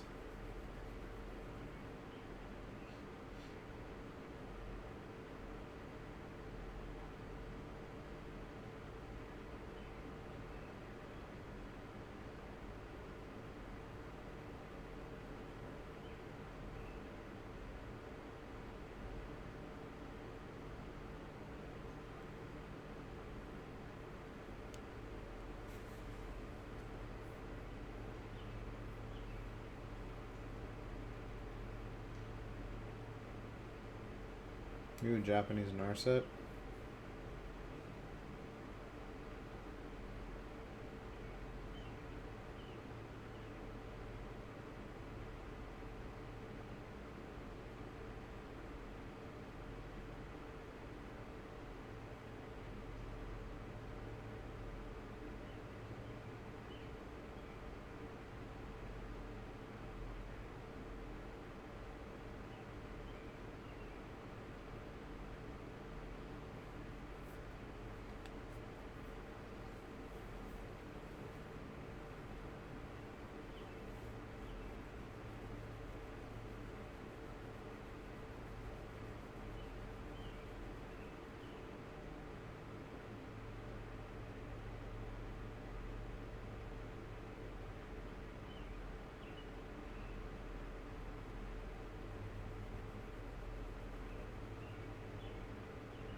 Okay, we got another Nissa.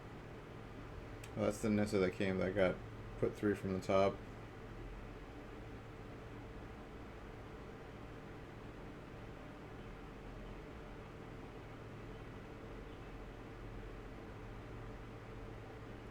Another 3-drop fairy.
Not looking good for the superheroes.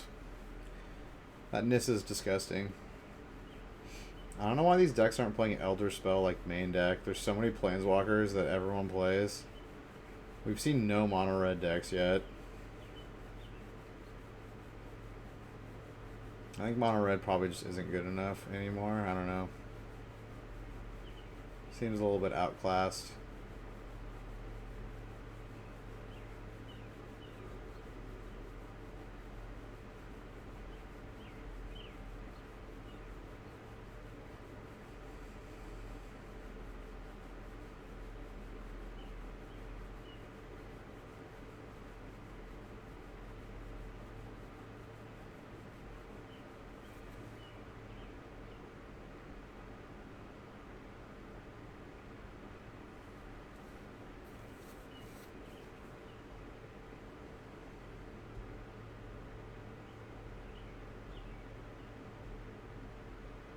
Alright, killing Teferi and putting one on Nissa. Or taking one from Nissa.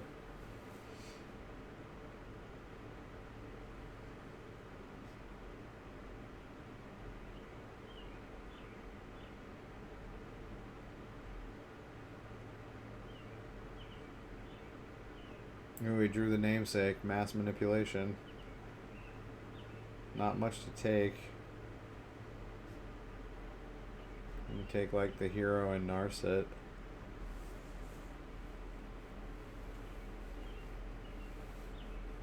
But do you even have enough blue? I don't even think he has enough blue. It costs 4 blue mana, doesn't it?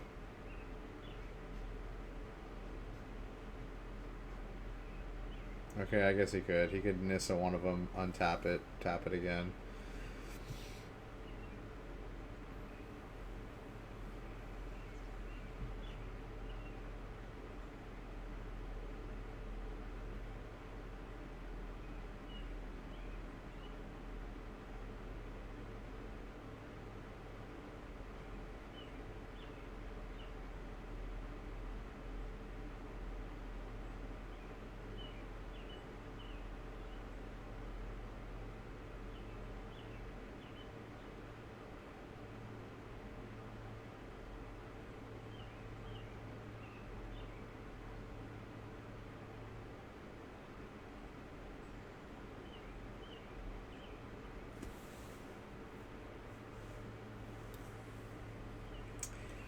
Okay, I guess he'd rather just kill him than use mass manipulation. I guess I'll just wait if he puts out some other planeswalker. Like 5-drop Teferi.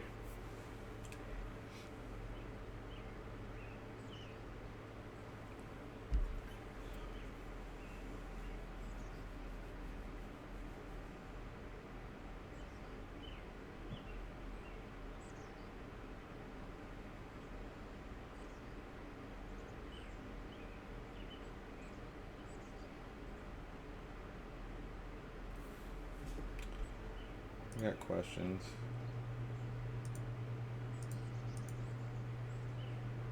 Okay, he won. Clearly he was going to win that game. Let's go to sideboard. What do we got? Mass manipulation is going to bring in...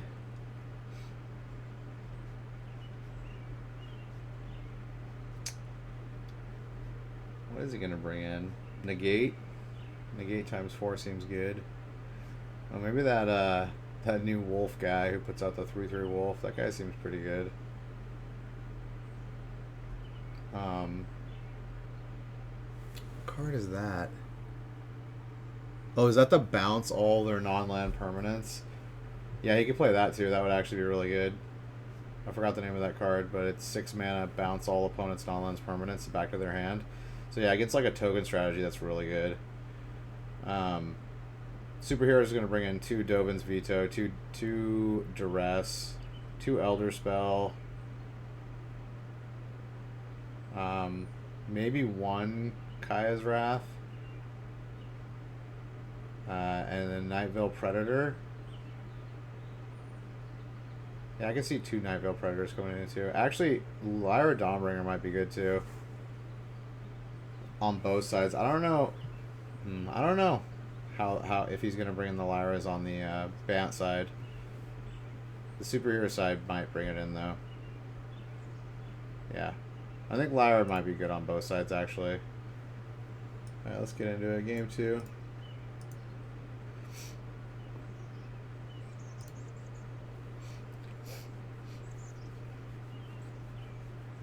Oh, we got turn 2 Thought Erasure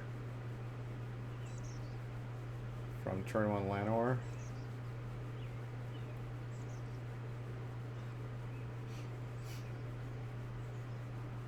Yep. That trip Llanowar off.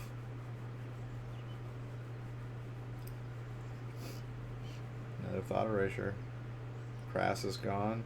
Now he's just stuck with 2 Entrancing Melodies, which he can't play because he only has 1 blue mana.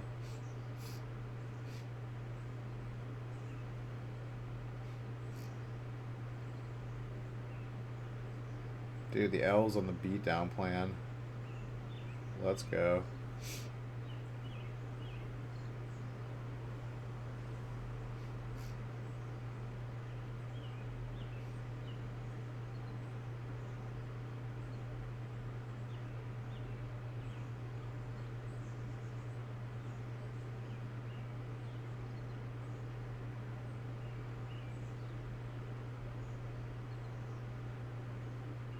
Dude, 4 Llanowar. Let's go. Let's go. I mean, these are the most battle-ready looking Llanowar elves. Those fatty double short swords.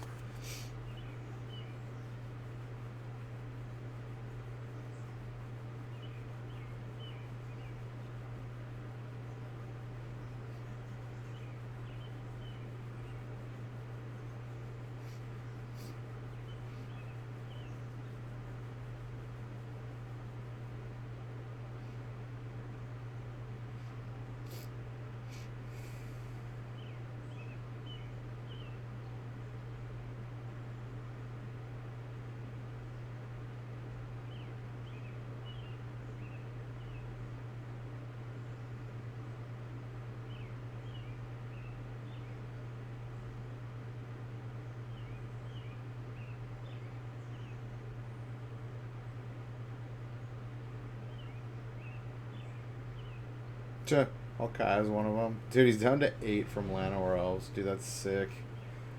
Llanowar beat down.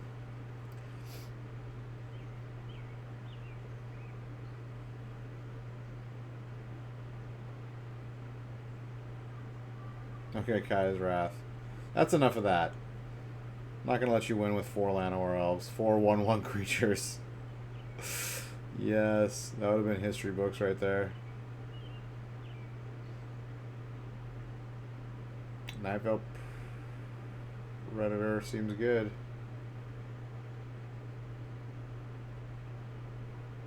Can't be targeted by an entrancing melody.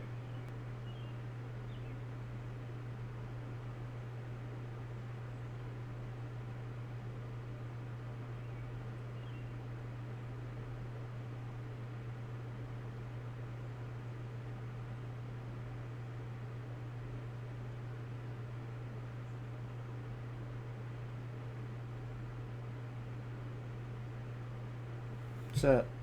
All he played was 4 Llanowar elves the entire game. Okay. Game 3. Alright.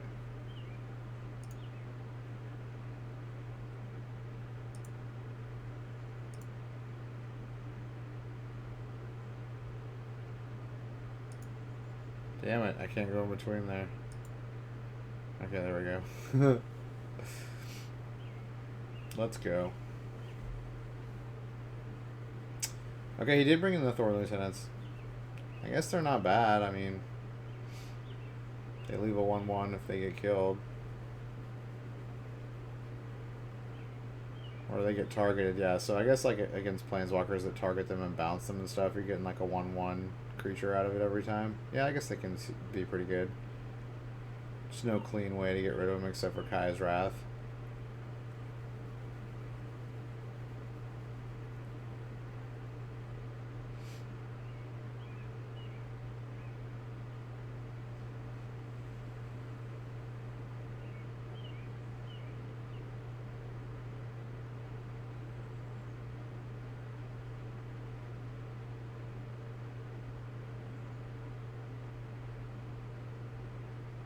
Yeah, because if he had bounced the Thorn Lieutenant, that would have given him a 1/1, and he would have been able to kill Teferi. Yeah, so Thorn Lieutenant's really good against Teferi. Yeah, I guess people figured out that, like, since 3-drop Teferi is getting played a lot, Thorn Lieutenant's a good threat to have against it. I get it. I get it.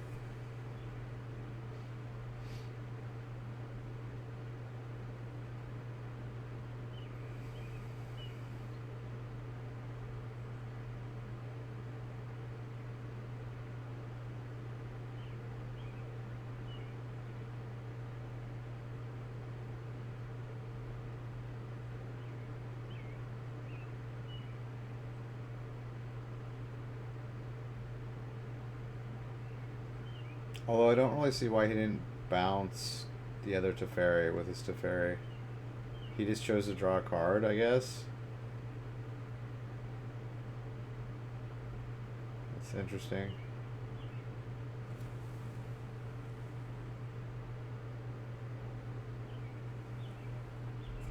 Maybe he's planning on stealing it? I don't know. I feel like bouncing it is still better.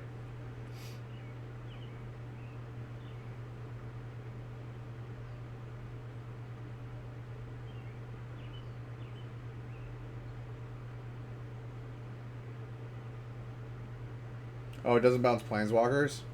Good call.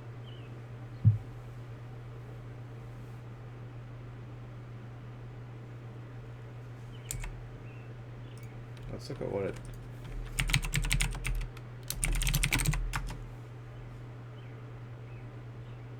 Oh, it's artifact, creature, or enchantment. Okay.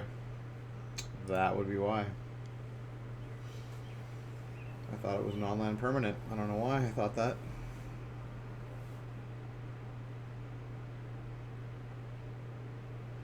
Ooh, he's got a Jace's spellbook negate. Let's go.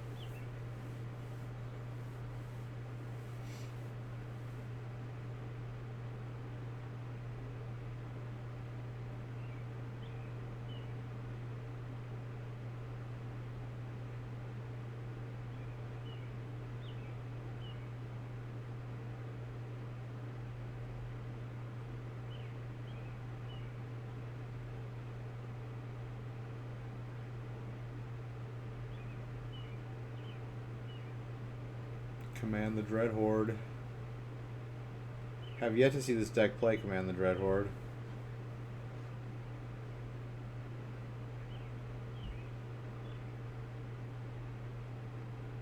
It's a little bit harder for the Esper deck to play it because the life gain doesn't have as much life gain as like the Sultai version.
Is that another Narset? Japanese Narset? Boom, Japanese Narset.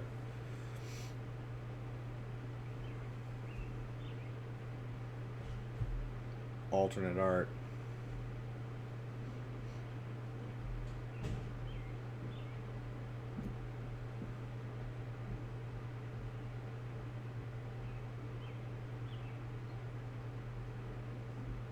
He must have dropped his hero precinct once in this game. Or maybe he just didn't draw any.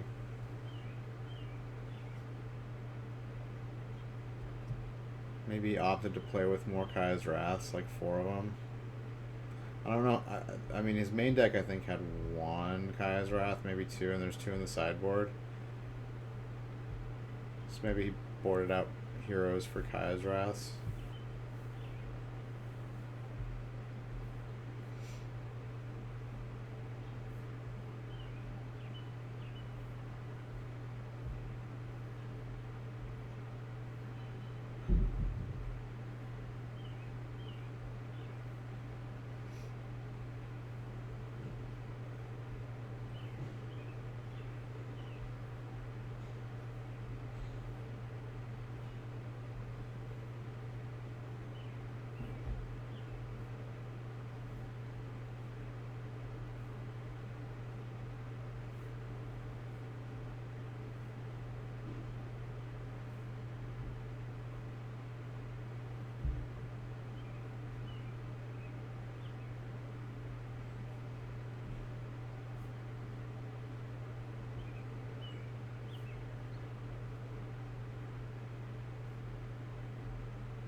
Is he thinking about commanding the Dread Horde here? He has yet to cast it in this matchup.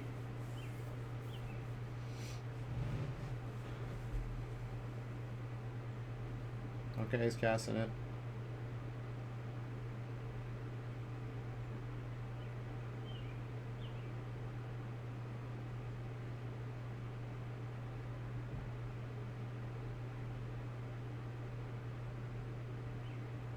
He's going down to 3 life.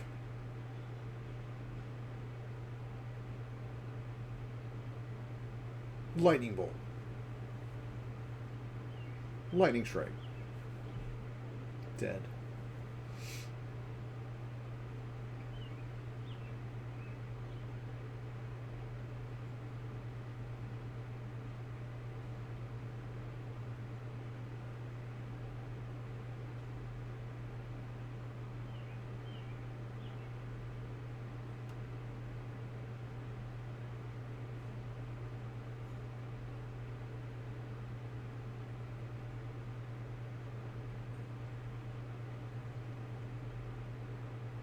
Thought Erasure's a good one. If you can get that,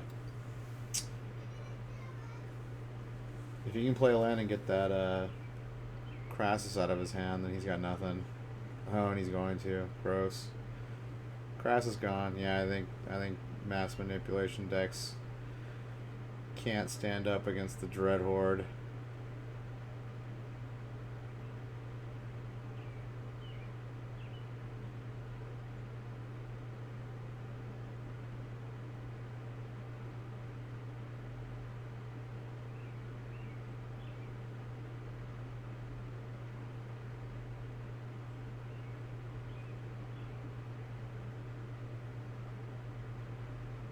Oh, he's at 1 life.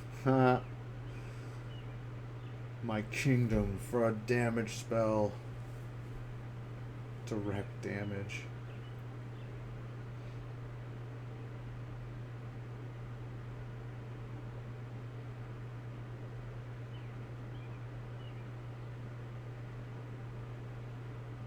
Why didn't he put it on Narset? That was dumb. That was dumb.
Oh, did he draw mass manipulation?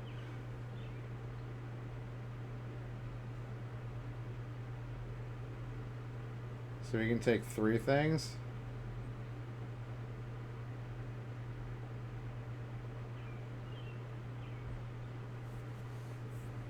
Oh.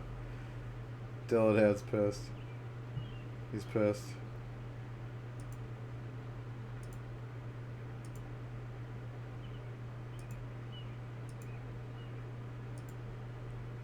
Dude, is it Phoenix coming back into standard? Maybe I should just throw together my Is It Phoenix deck again. I don't have the Rite of Promise or Finale of Promise. Oh, we're switching over to modern, boys and girls. Let's go. Get that standard crap out of here. Modernity. The modernity. What do we got? Devoted Devastation. against Mono Green Tron. Okay, let's see what this Devastation deck does. I'm fairly curious. Looks like Ponza.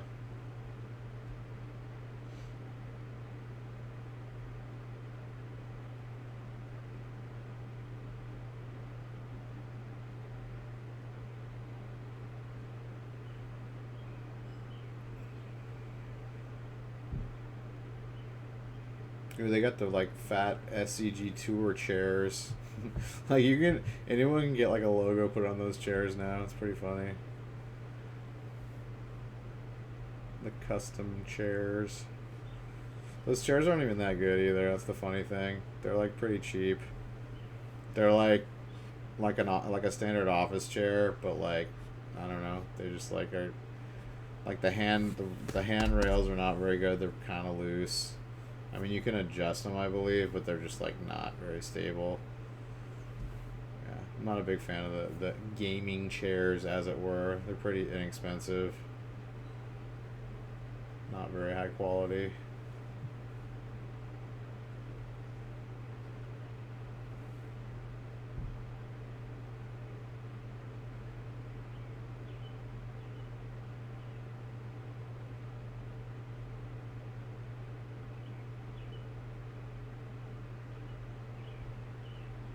He's like, hey, look, I can make 6 mana on turn 3 also. Boom.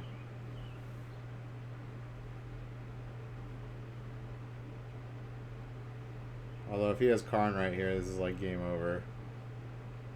We'll eat your land. Yeah, he's got Karn. Get wrecked. Eat your forest.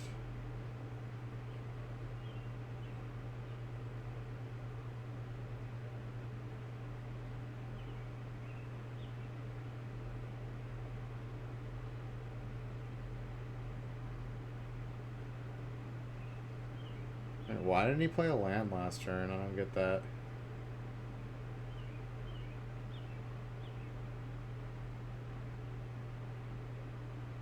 In case of Karn, he needed the blue mana or something? I don't know, that's kind of weird.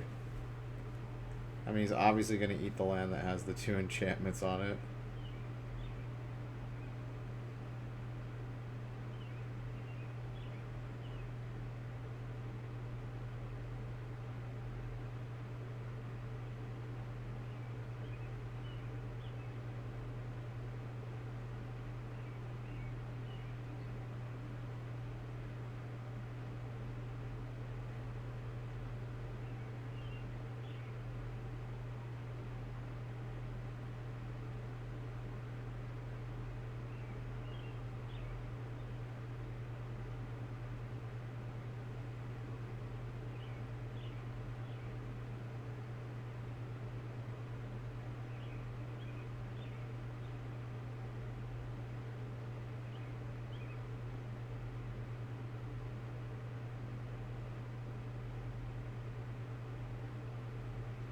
Oh, this is an infinite mana, so this is a devoted druid combo.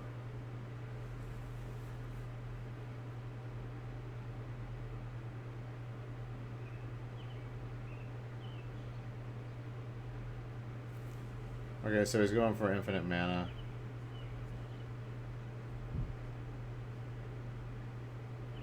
Oh, looks like he's playing Karn also. Stupid Karn. Stupid new Karn. Both of them have like the same exact sideboards for stupid new Karn.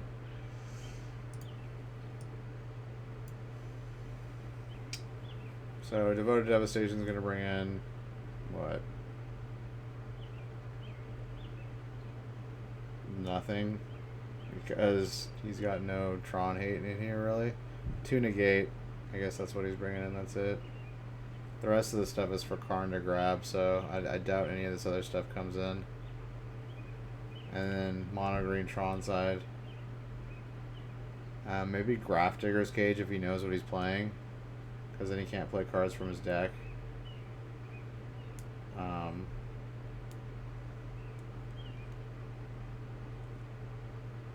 Thought-Knots and Grafdiggers, although Thought-Knots on the draw are not very good.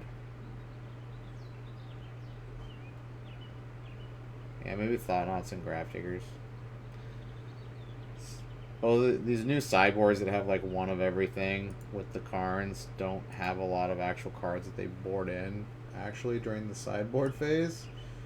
It's mostly just for the Karn to get whatever you want during the game.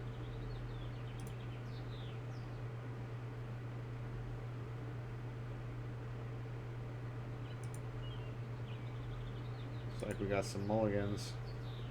Alright, turn one. Got Utopia Sprawl.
Little Ancient Stirrings.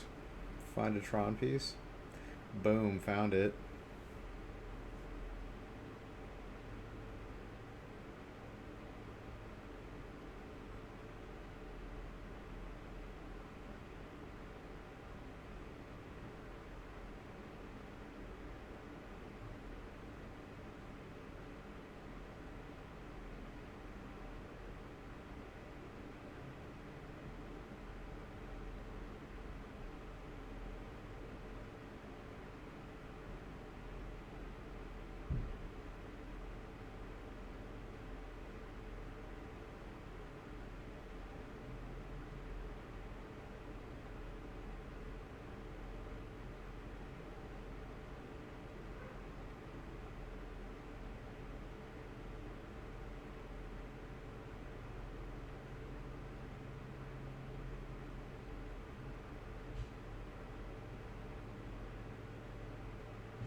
Negated. You ain't getting Tron, buddy. You ain't getting no Tron.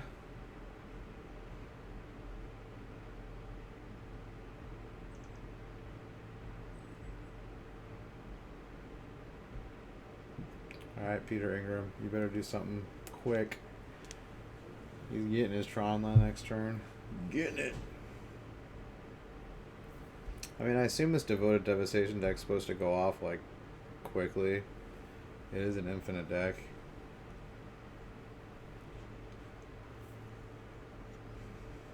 Like turn 4 maybe? I don't know. What's the average turn this deck goes off?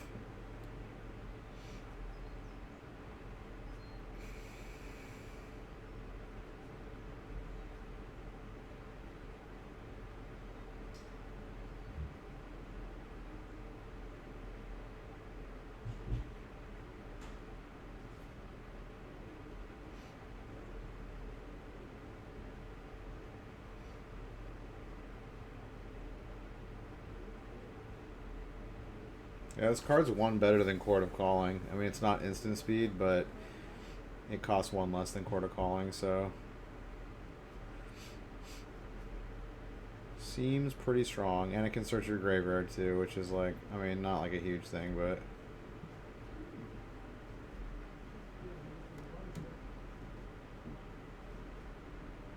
and you might be able to actually pay 10x for it.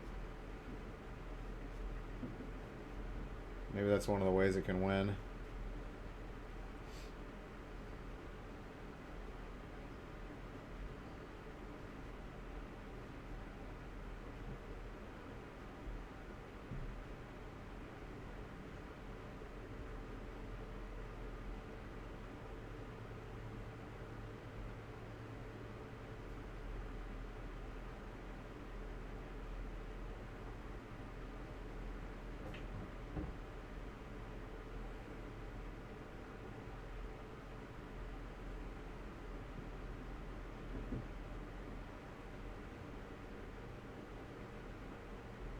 What's he grabbing? I mean, Microsense Network is just wins here, doesn't it?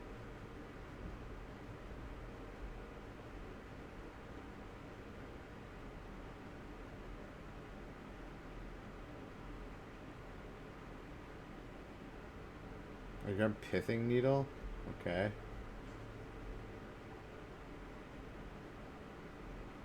Guess he's naming Devoted Druid.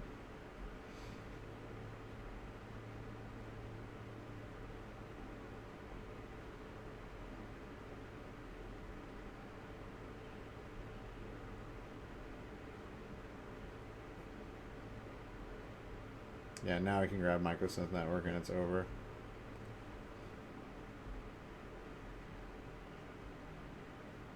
Yeah. You can't do anything. You can't do anything. Microsense Network. It's a dumb card. I hope it gets banned.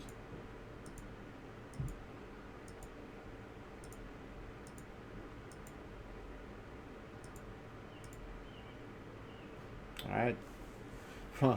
Mono green control. Okay. Let's go. Versus humans. Round 6. Let's do it.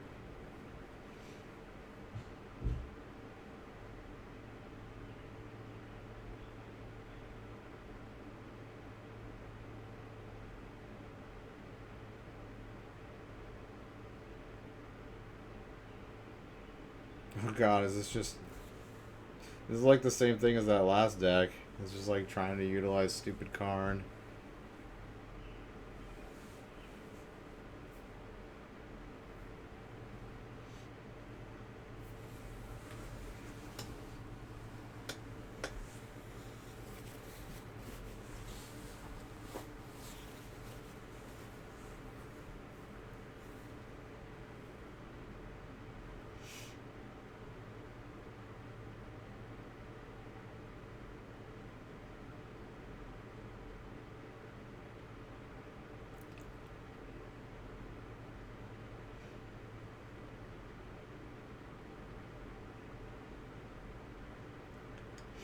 Naming Karn. Probably.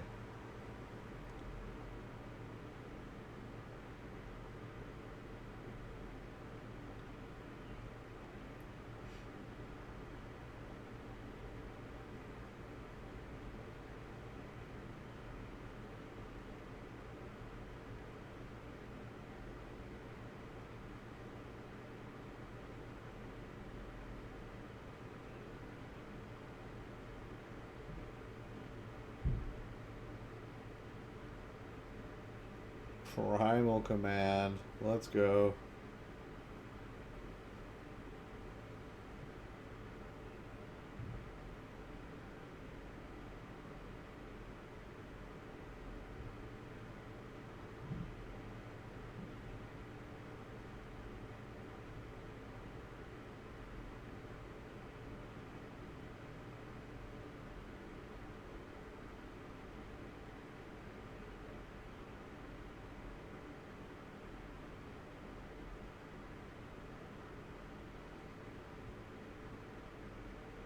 Ooh, Hornet Queen. That's a good one. That's a real good one against humans. Is he going to get another turn, though? I don't think so. Basically, he has to have any human and he wins.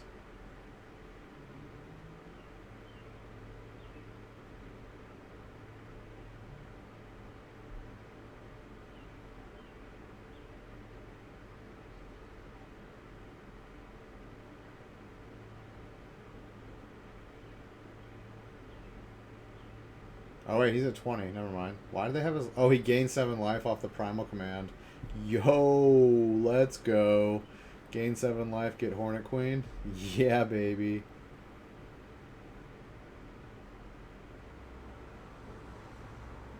I mean, you got one option here, buddy. Play Hornet Queen, right?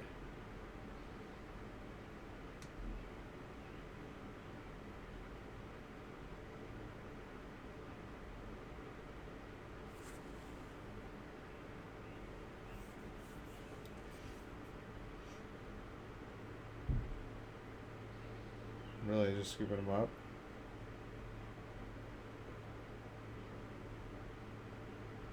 Oh, he couldn't play it. He lost the Arbor Elf, so he couldn't play it. Yeah, that's why. He scooped. Because, yeah, Hornet Queen would have equalized that board state really, really well. Real well. Dude, why are they making the sideboards go so quick? I don't get this. It's so annoying.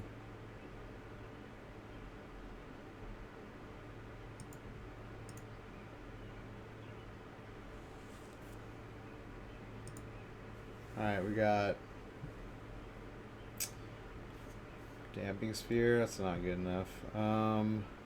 So two. I mean, he's playing Karn again. Maybe two. Maybe one bridge comes in and one stays in the side. I guess that's why he's got two ensnaring bridges. That's probably the only thing that comes in. And then humans is gonna bring in what? Dismembers. And Deputies of Detention. I can see that. You can target Utopia Sprawls with that and Arbor Elves. So yeah, he's probably gonna bring in those 4 cards.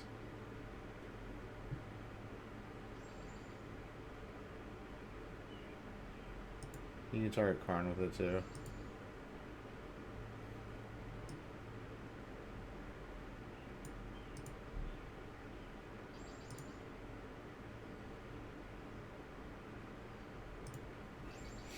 Alright, game 2. These gimmick Karn decks are so lame. Get out of here. Build a real deck. Come on.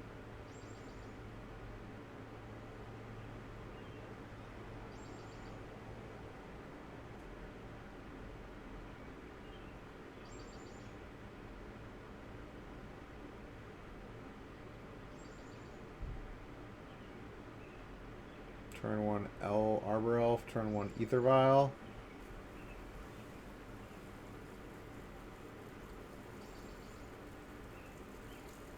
Mr. Ratchet Bomb. Looks like he boarded in Mr. Ratchet Bomb. Instead of keeping it sideboard for Karn to snag.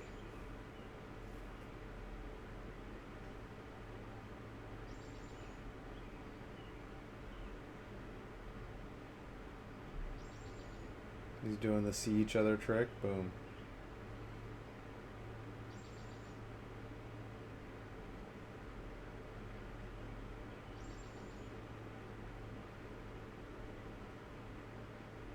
Hey, doesn't the champion of the parish get 2 counters?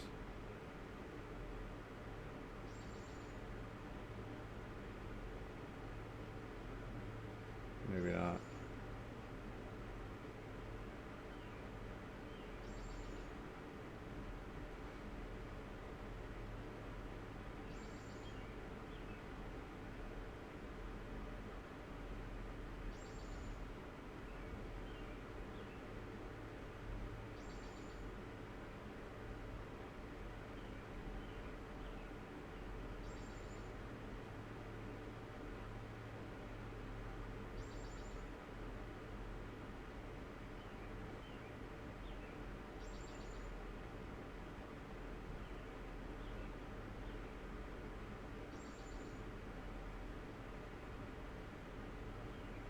Alright, he's got Karn, but he didn't go get a card with it.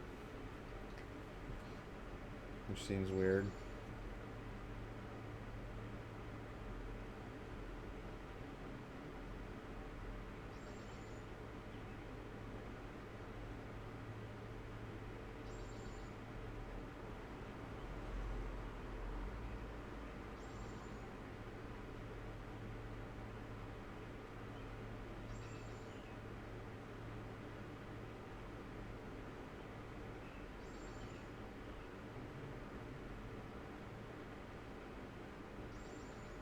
Wait, so he attacked Karn and then he detentioned him? That seemed like a huge misplay.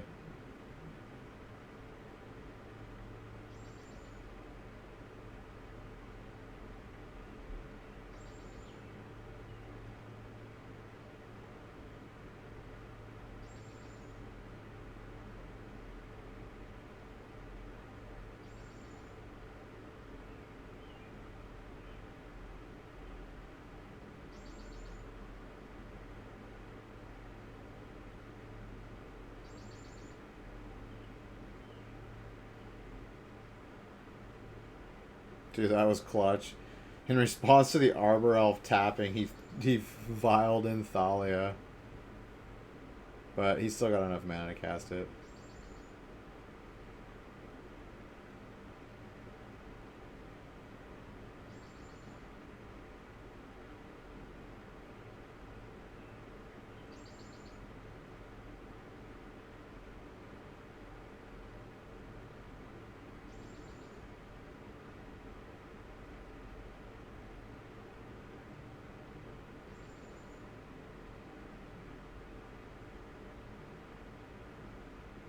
Alright, he grabs Hornet Queen and kills the Vial.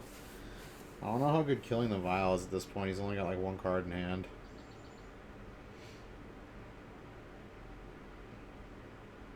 I might have gained 7 and grabbed a creature.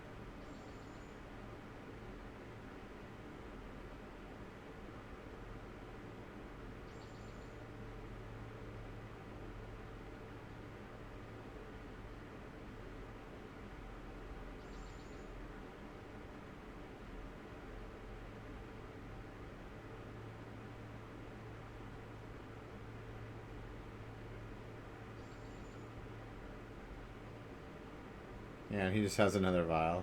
Yeah, I think that was a bad call. I think you should have gained 7. Or what are the other effects on there? You can like shuffle your grit, a card back into your library or some crap. The other modes are like really bad. Or the 4th mode is really bad.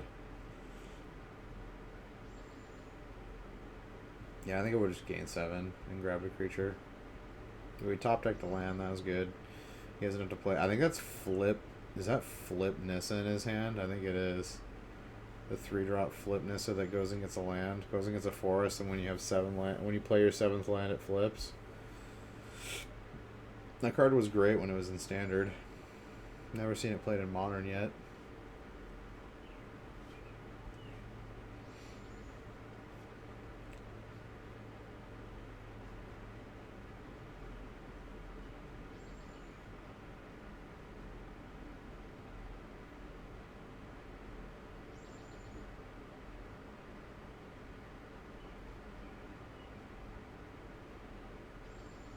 Humans players got nothing. Out of gas.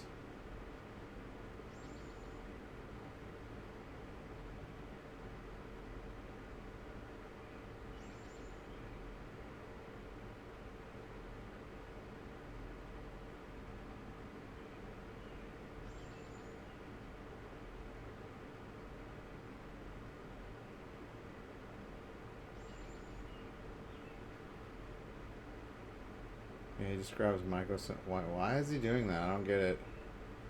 You might as well just go grab the card. I don't. Yeah, it's over either way, but still, I don't know why he's plussing him.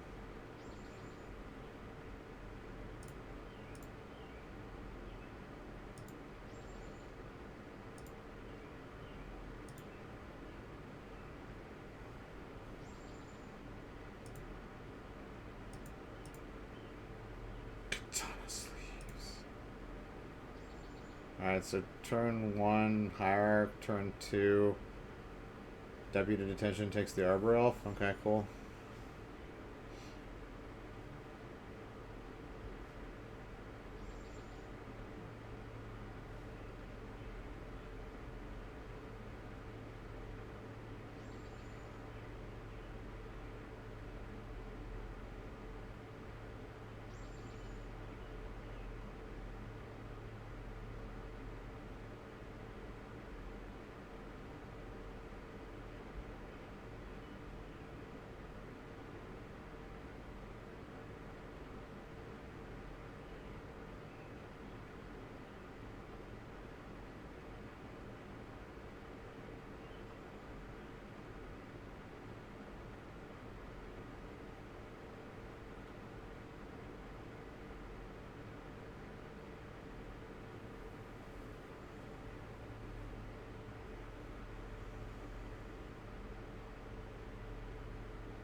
Not looking good for the mono green player.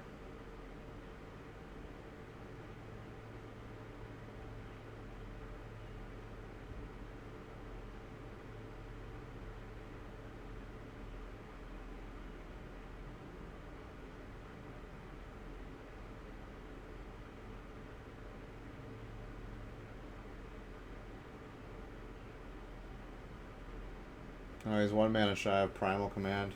If he'd Primal Commanded this turn, he might have a chance, but... Or had another Arbor Elf.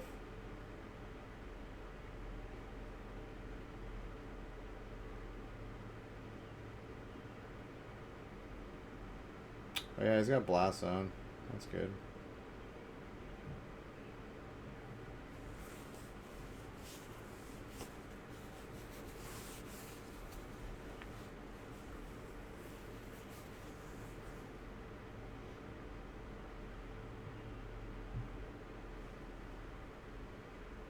But now that just like crunched down his mana more.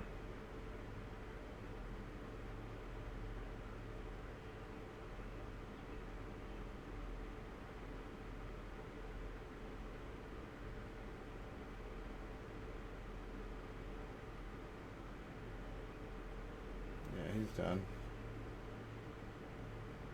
GG.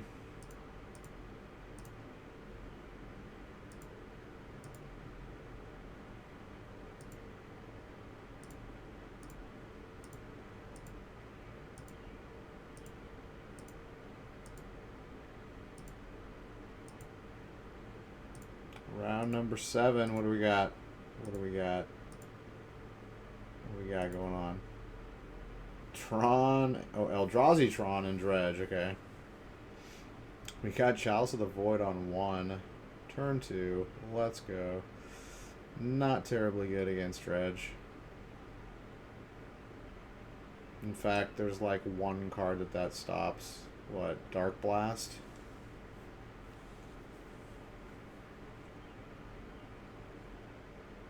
Lightning Axe? Although I don't think it plays Lightning Axe in main deck, so...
Oh, gets 2 more stinkies. Let's go. Let's go. Oh, this is disgusting. This is like the God Cathartic Reunion. Oh my god. It's disgusting. It just keeps coming. I guess it counters Faithless Looting. That's decent. Forgot about Faithless Looting. Yo, 2 Narcomoebas, 2 Prized Amalgams, and a Creeping Chill. And a Partridge and a Pear Tree. Let's go. That's turn 2, people. That's turn 2. The power of Cathartic Reunion in the Dredge deck.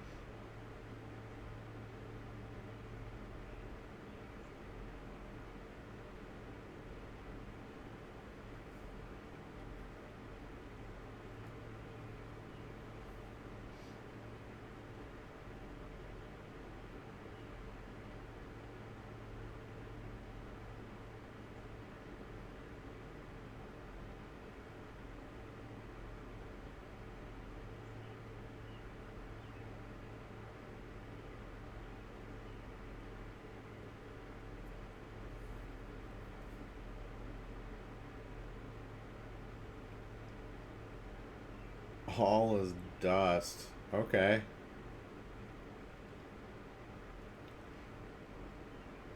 I mean, those amalgams are going to come back again, but...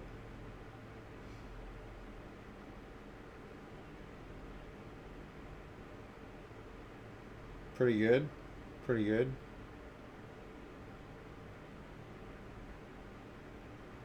And in fact, those amalgams are coming back right now. When that blood gas comes into play.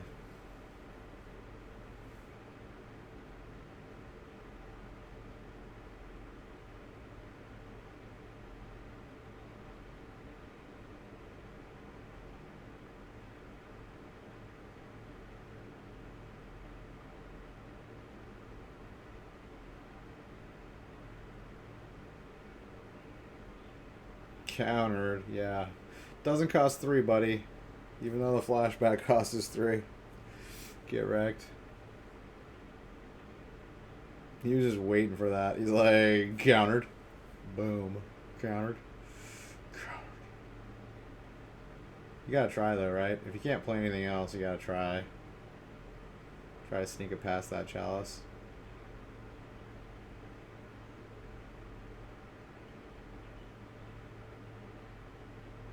Six drop Ugin, okay.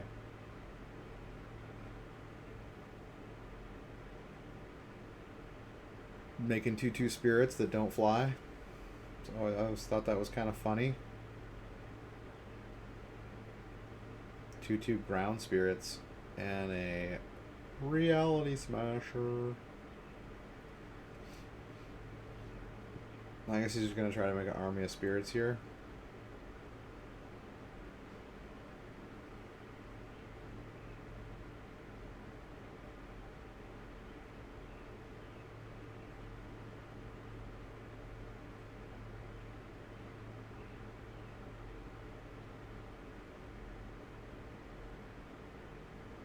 Oh, he can just conflagrate here.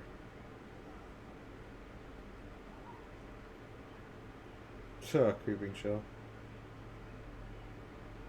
Yeah, you can just conflagrate here for a buttload.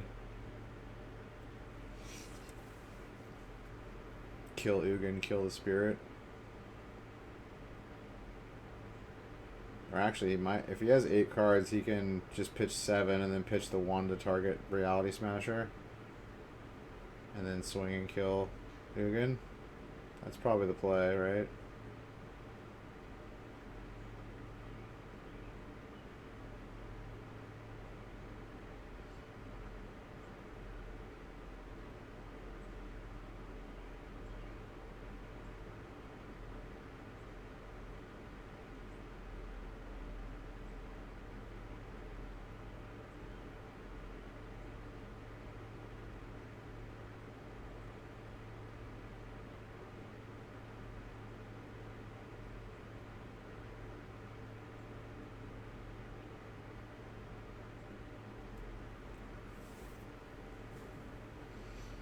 Let's see if he doesn't forget to discard the card to Reality Smasher.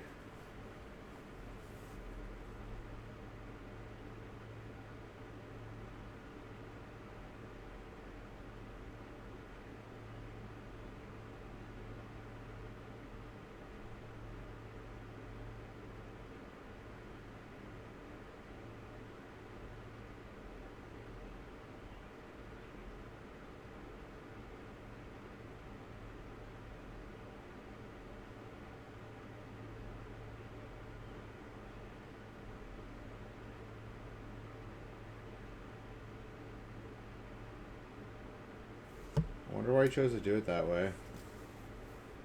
Maybe he's valuing his conflagrate like really high. Maybe he's just trying to do like the rest to his face. I don't know. I mean, he's got to kill the Ugin right now, right?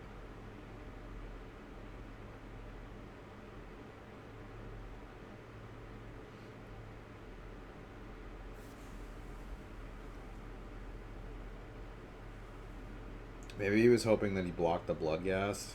That's kind of...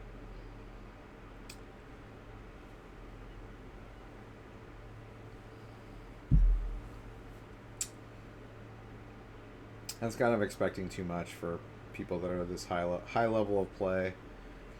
He's not going to kill the blood gas and like let you bring it back, get the amalgams back again that turn.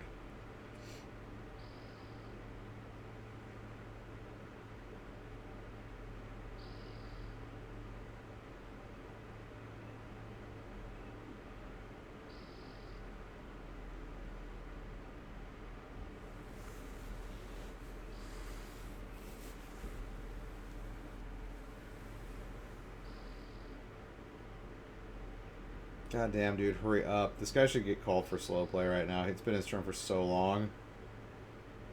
Gotta figure it out, bro. Holy crap, this is all just to like make one attack and conflagrate.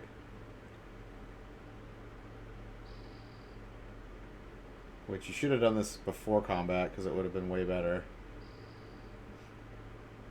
Just all kinds of misplaying. All kinds of misplaying going on.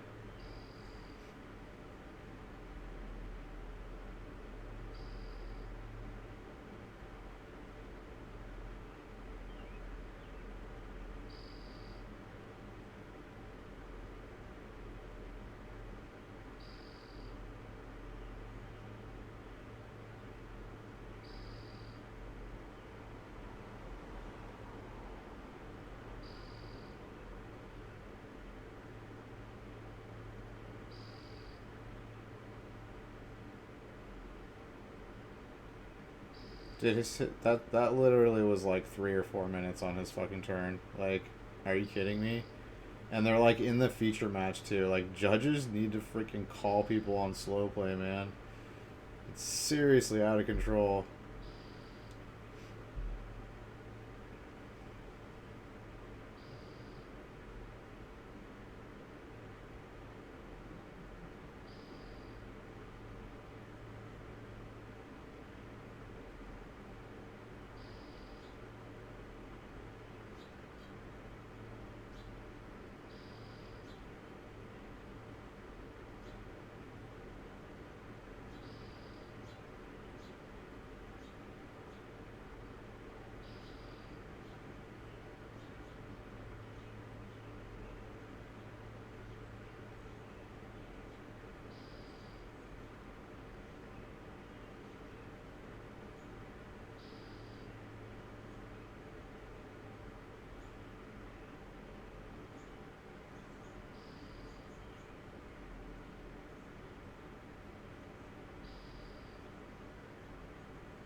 Oh, Dredge is one of those decks that doesn't really care about Microsynth Network.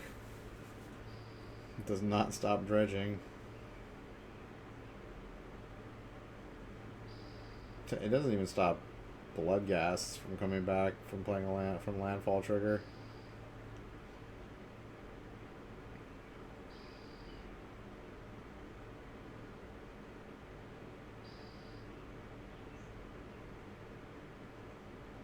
I guess he can get an ensnaring bridge. Ensnaring bridge will save him.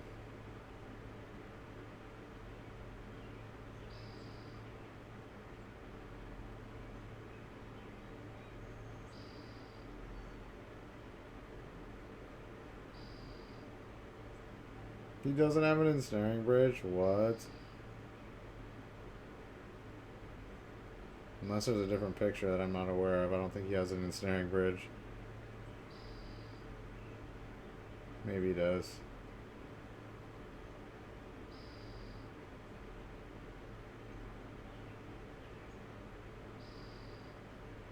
I guess he doesn't.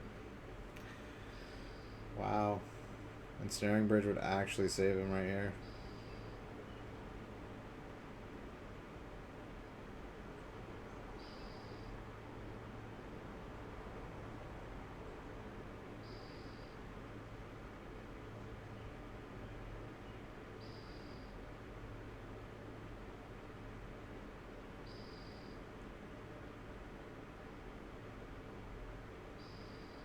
Okay, he does have an ensnaring bridge. He just has the 25th anniversary one. which is actually a pretty sweet picture. I like that picture, to be honest. That is my favorite Ensnaring Bridge picture. And it's got the stronghold symbol down there. I love how they have the original set symbols down there. It's pretty sweet.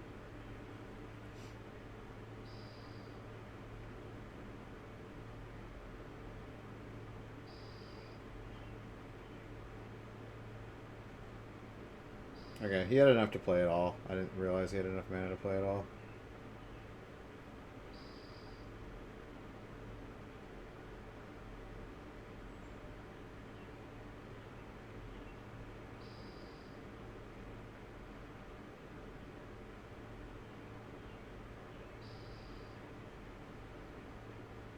Oh, it's because Ugin makes your colorless spells cost 2 less. That's how he had enough mana. I was like, how does he have enough mana for this? Okay, so he paid 6 for Ugin. And then Karn costed 2. And then Ensnaring Bridge costed 1. Gross. Okay, I don't know what Dredge can do now.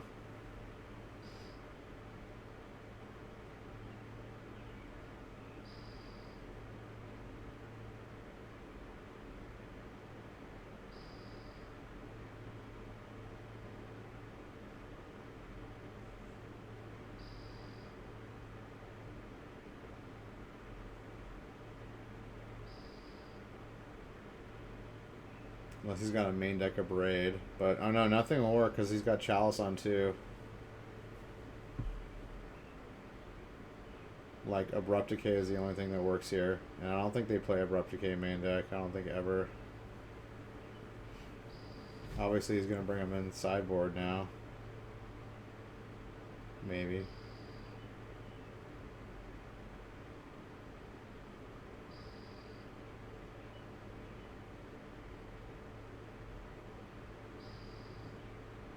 Yeah, now he just can't play any spells.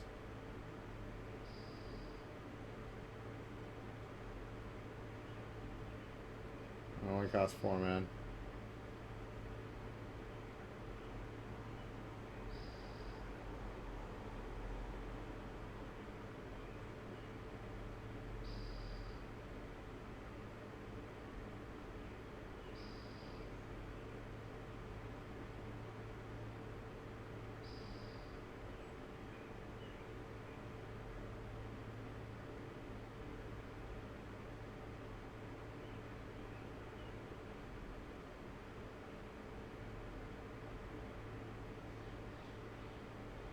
Oh yeah, he's a moron. All of his permanents are colorless now, so he can't target it with Ugin. What is wrong with you, dude? You're bad.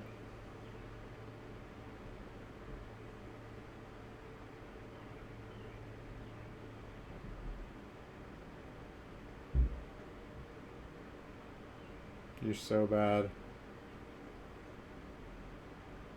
Yeah. You're gonna remember that one for a long time, Michael Hamilton. Yeah, because he's also his Karn is at 1 token, so he can just go fly over and kill Karn.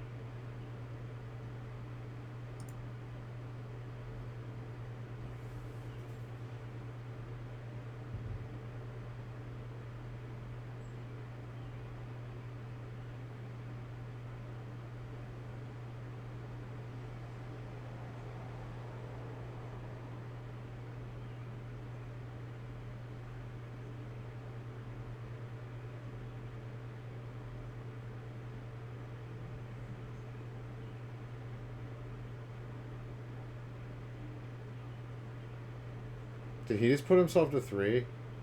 He can die from the last Creeping Chill now, can he? Wow, dude, this Michael Hamilton, dude, you deserve to lose this game. You're just playing all sorts of bad.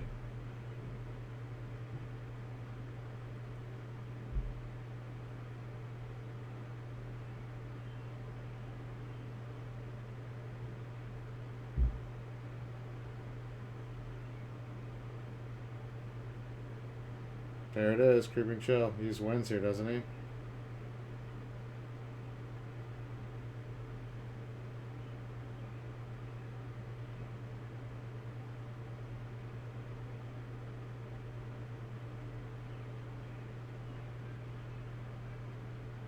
Oh, players with mana has over mana of any color. Okay.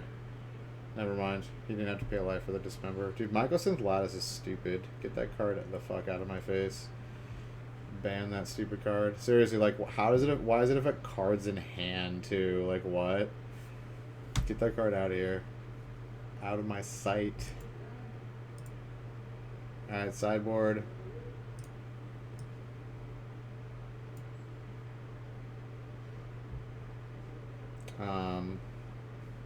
Yeah, he's got all one-ofs. I don't think he brings in anything here.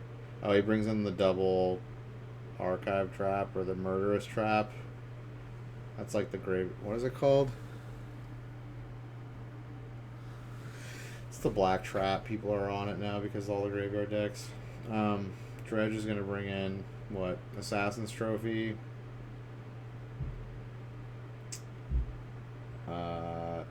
Ancient Grudge. Maybe?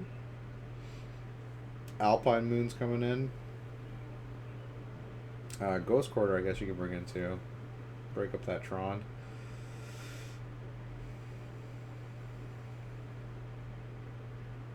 Nature's Claim seems not so good against Chalice of the Void. Although he'll probably board out some number of Chalice of the Voids for these traps. That'd probably be the card that he boards out.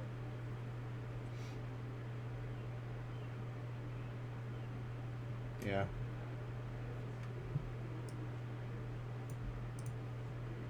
Ravenous Trap, yeah, that's what it's called. Thank you, they call me Calf for that. I'm not terribly familiar with that card because it only till recently started getting used because of like the crazy graveyard decks that are all around.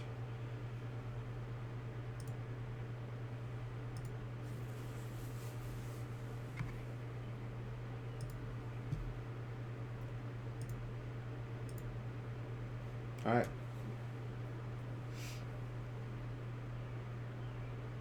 Wait, did Dredge choose to be on the draw? Oh no, this must be in step.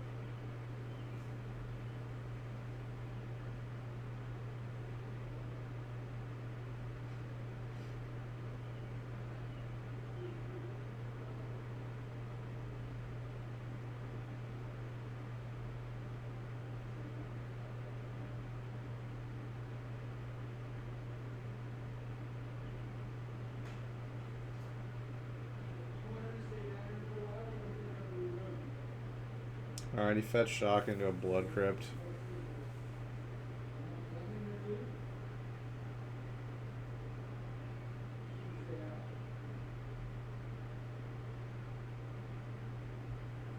The new Bridgevine deck with Hogak is sweet. I haven't seen it yet. There hasn't been one on camera yet. I hope I get to see it. There's just been mostly Karn decks. Like, pretty boring Karn decks. Or Tron decks with Karn in them. Alright, well, we got the God Start again. I mean, Dredge can't really ask for more than turn 2 Cathartic Reunion. Okay, he's gonna Ravenous Trap. Get rid of that graveyard chunk. I think he got like an Amalgam or two and a Narcomoeba. That's pretty good.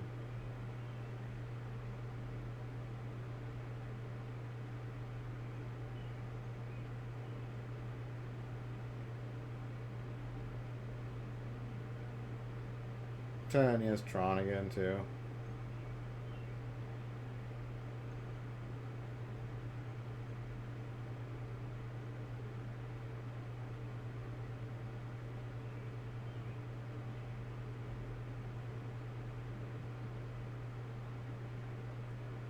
Yeah, he's got another Cathartic Reunion.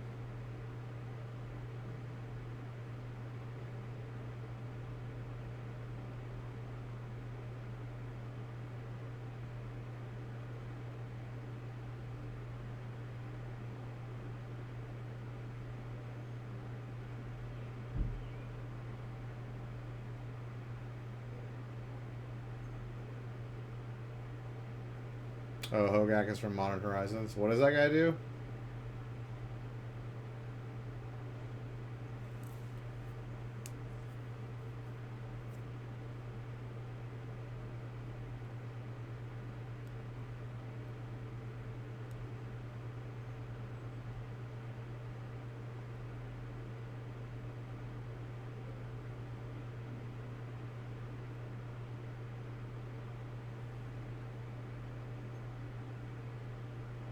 Wow, he didn't hit much. He got like a Narc Amoeba and a Creeping Chill. 2 Creeping Chills.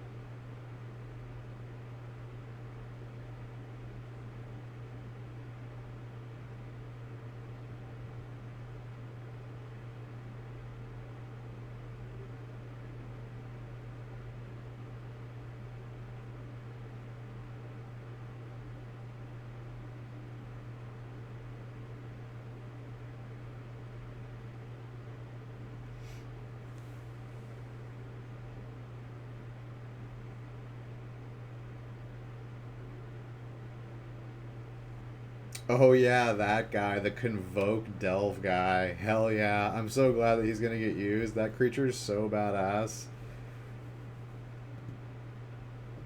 That can cast him turn 2. Yes. That's sick. Yes. 8/8 trample. Convoke Delve. Yeah, that's sick.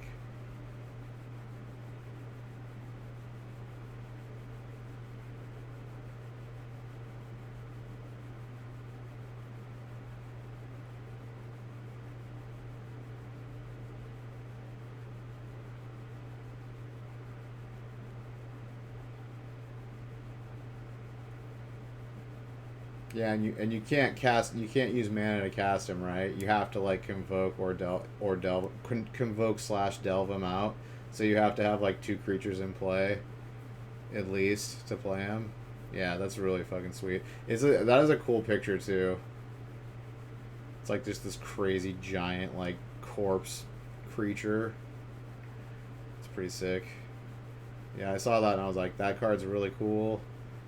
When I did the set review of Modern Horizons, and I was like, I really hope this guy is playable, because if he is, he's gonna be bustedly good.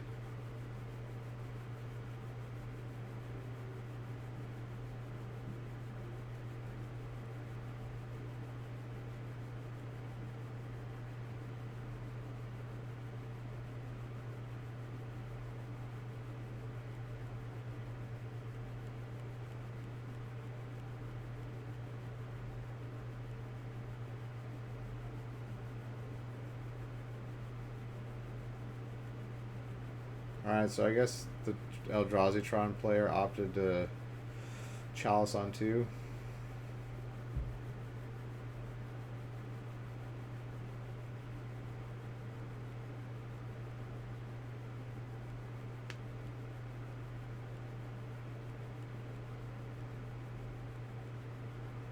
Or he Mind Stone sacked and then Chalice on 2? Okay.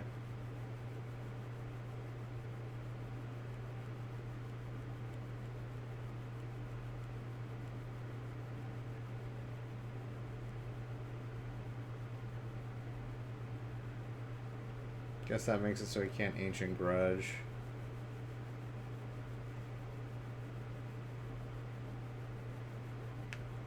Or like Conflagrate. Or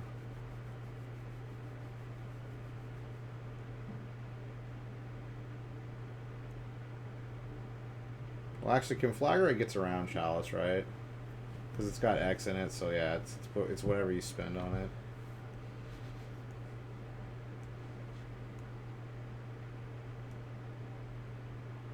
Actually, I don't know how that works. How does flashing back... What's the casting cost of Conflagrate when you flash it back? Is it just straight up 2? Or does it add the, like... Because it kind of changes the mana cost when you flash it back. Or it would just be 1, wouldn't it? 1 double X? Would the casting... Does the flashback casting cost of Conflagrate just a 1? It's kind of one of those weird, like, interactions that, like...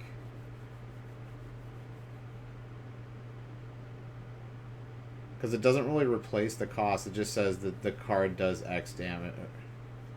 Let's look at the card. kind of curious.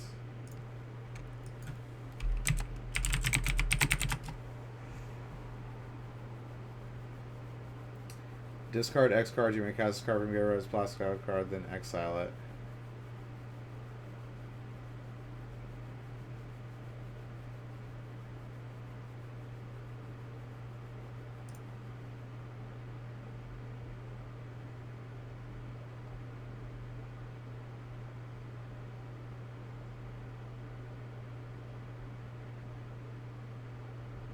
Yeah, I think that's how it works too, yeah. So it would be the cost would be how many cards you discard plus one.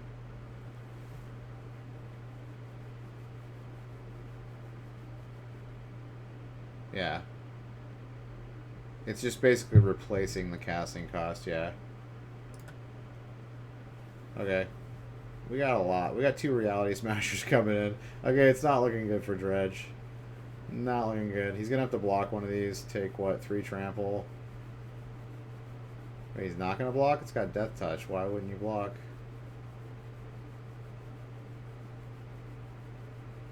Oh, he's trying to win on his turn. That's what he's trying to do.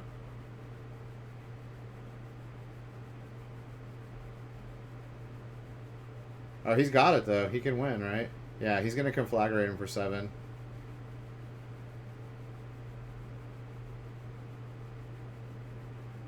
Yeah, Dredge is gonna win this. Barely.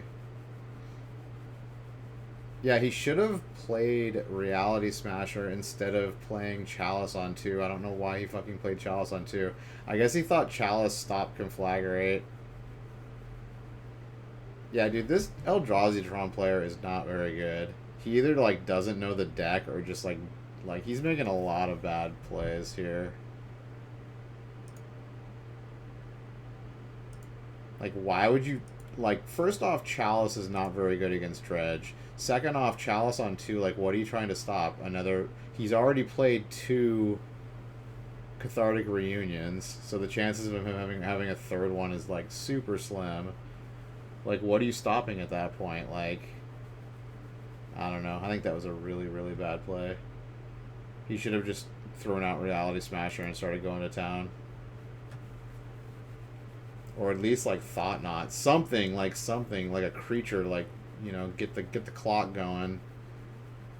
Like, you already, like, disrupted Dredge at the beginning. Yeah, I think that was just really poor playing.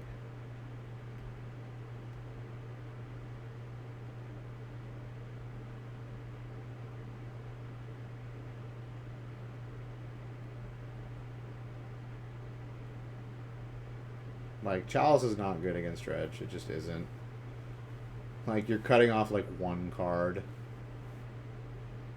And, like, even so, like, they're going to play their, like, Faithless Looting on turn 1. So if you don't have Chalice out on turn 1 on 1, then it's probably not going to do anything that game.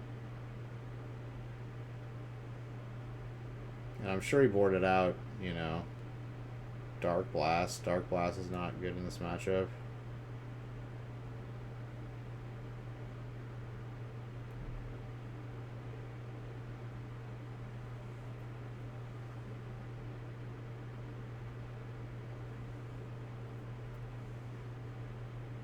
Yes, Channel Barbo sleeves. Let's go. That'd be funny if SCG was like, no, and they put like a... They like blurred out his sleeves or something. Because they always like make you use like their tokens and shit. They're like, nope.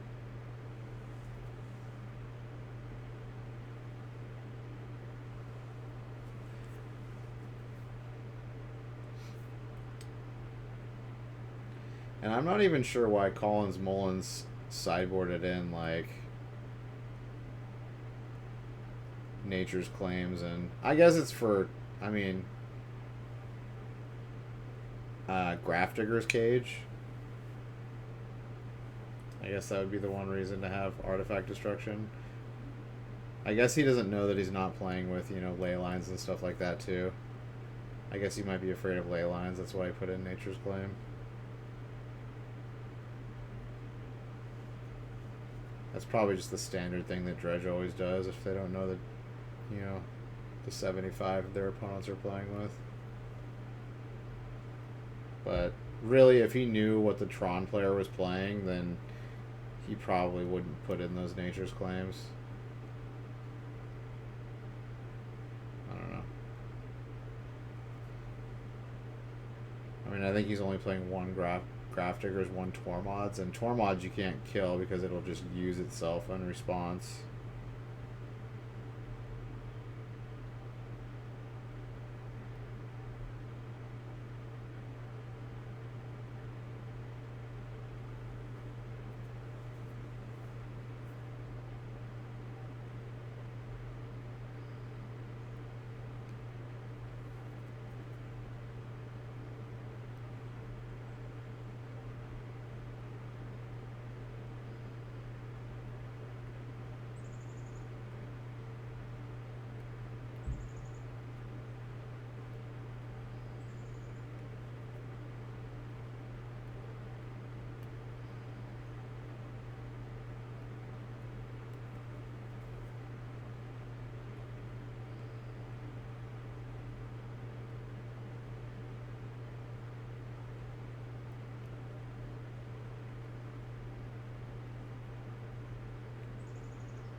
I think archiving trapping there would have been decent.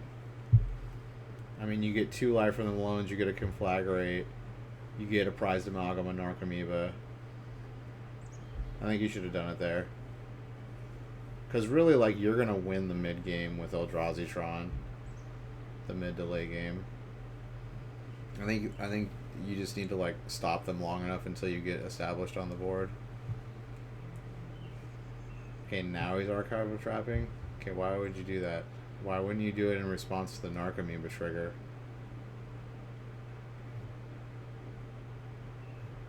This guy's a bad player, dude. He's a bad player.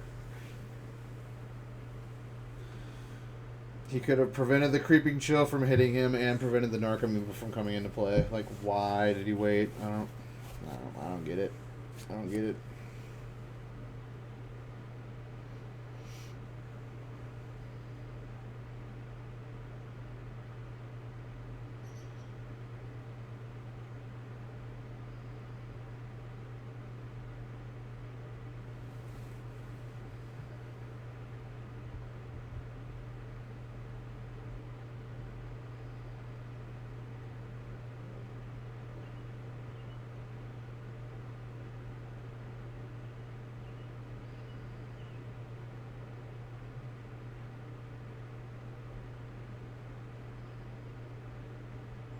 Ouch. 2 more creeping. That's all 4 Creeping Chills.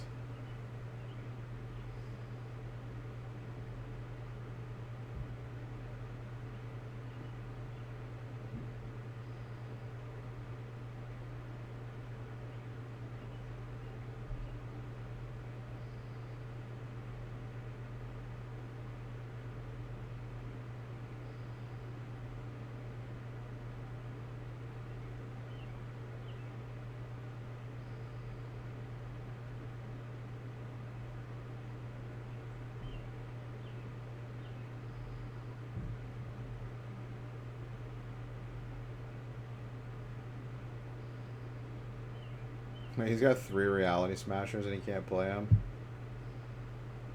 It's kind of funny.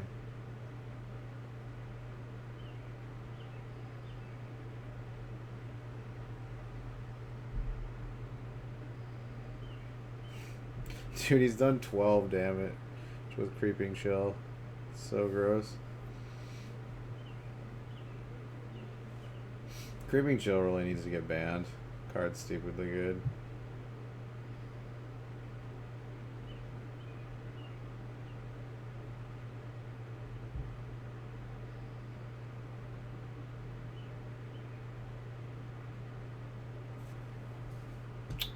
Dredge takes it.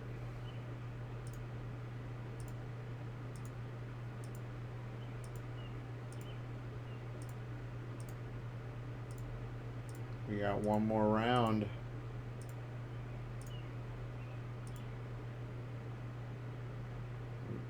Back up. Back up. Back up. Devoted Devastation against Eldrazi. Really? We've been seeing these decks all day. Come on. Give us something different. Give us something different. Alright, we have turn 1 Arbor Elf and turn 2 Utopia Sprawl.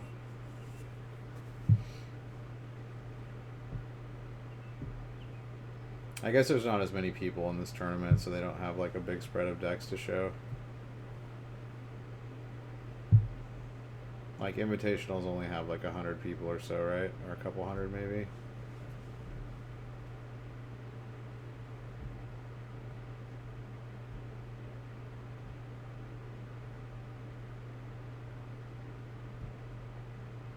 Alright. Natural Tron into Thought-Knot's here. Okay. I think you take the Finale of Devastation here, 100%.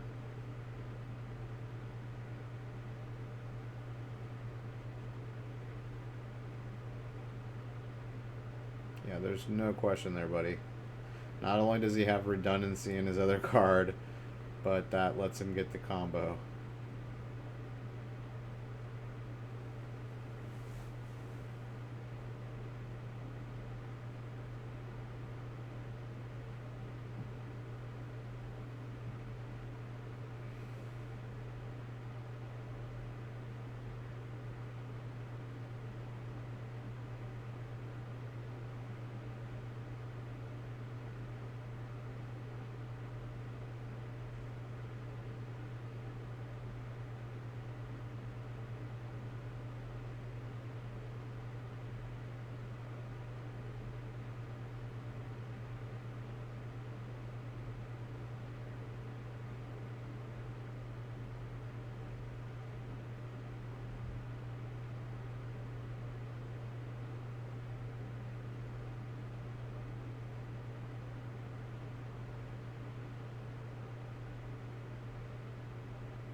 You're bouncing your own Arbor Elf? Okay. Does he not know that you can, like, choose to not bounce something?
I kind of like the 6-drop Ugin in the Eldrazi Tron deck.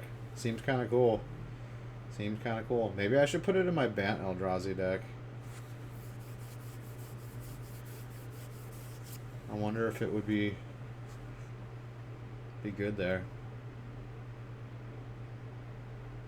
Like a one of. I wouldn't play more than like maybe like a one of. Or maybe it's more of a sideboard card. Because Bant Eldrazi is much more about like the tempo game.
deep in the tank.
So does this devoted devastation deck just win with walking ballista?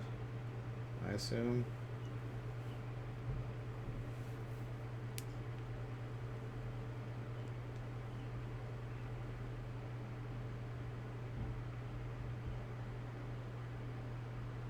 Does it play the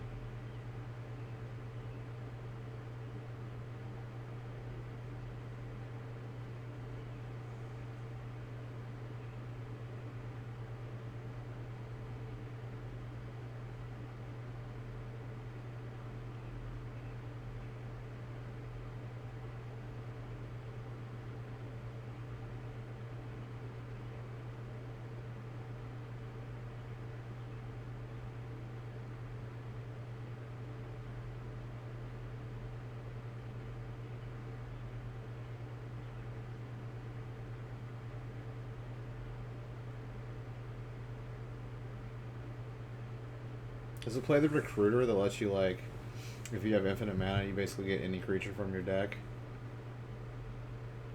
Or you get, like, all creatures from your deck and put them into your hand?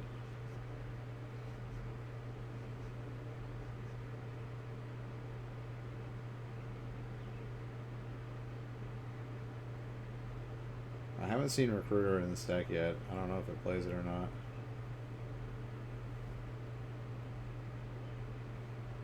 Actually, both times we've seen it, it's not done what it's supposed to do. I'd like to see what it's supposed to do. I mean, it makes infinite mana, obviously.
Alright. We have yet to see this Devoted Devastation deck do anything.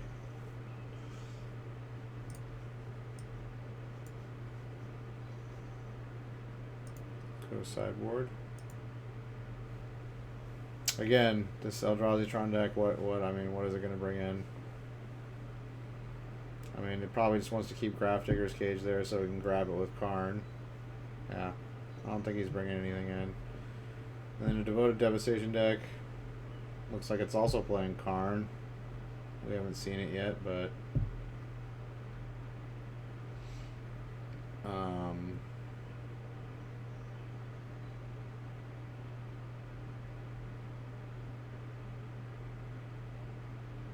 maybe a couple of negates come in against Eldrazi-Tron. Maybe some paths. Maybe 3 paths, 2 negates, something like that. I can see that.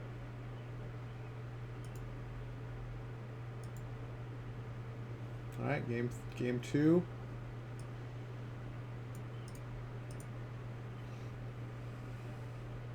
Utopia Sprawl into Expedition map.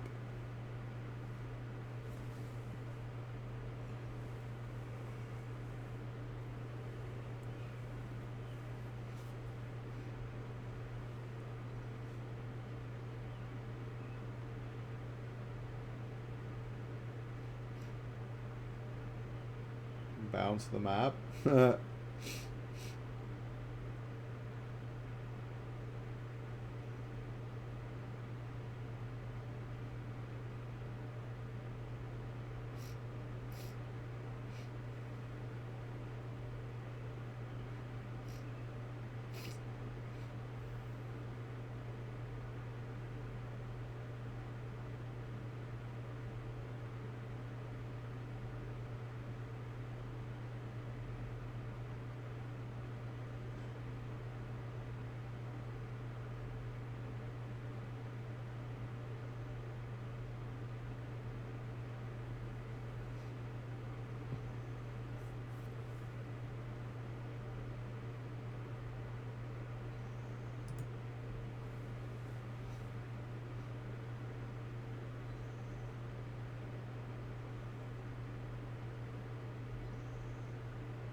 Did he bounce map again? He's like, no, don't get Tron. Don't do it. Don't you do it.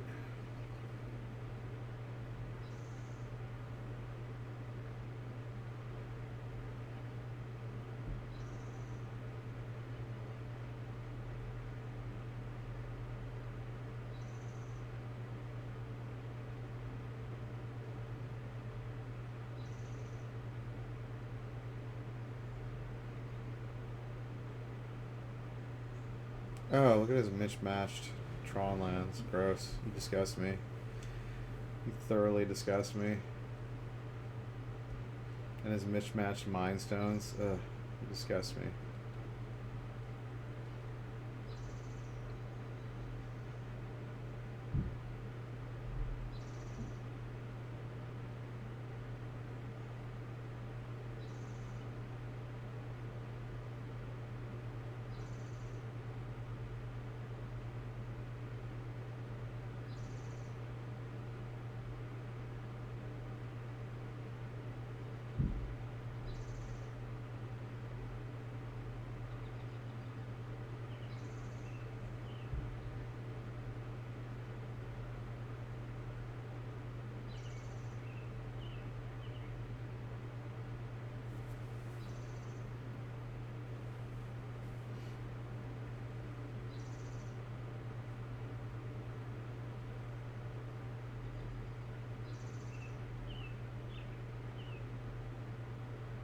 This Devoted Devastation deck, like, how does he 6-1? I swear, I guess they're just getting really unlucky when we're watching them. I don't know. I don't know.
He's got half the combo.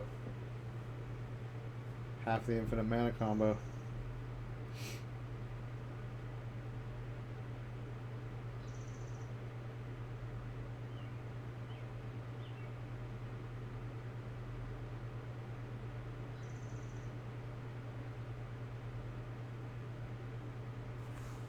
I never liked these Vizier Remedies devoted Druid decks. None of the versions of these decks are appealing to me at all.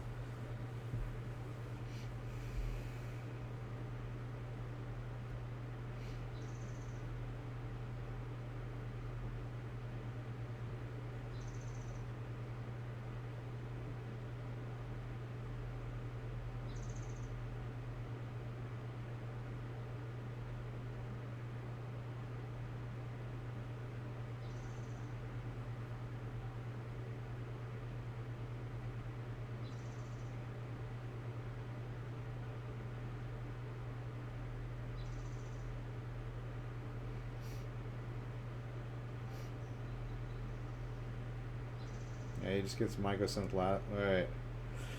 Why don't you just get Mycosynth Lattice here and just win?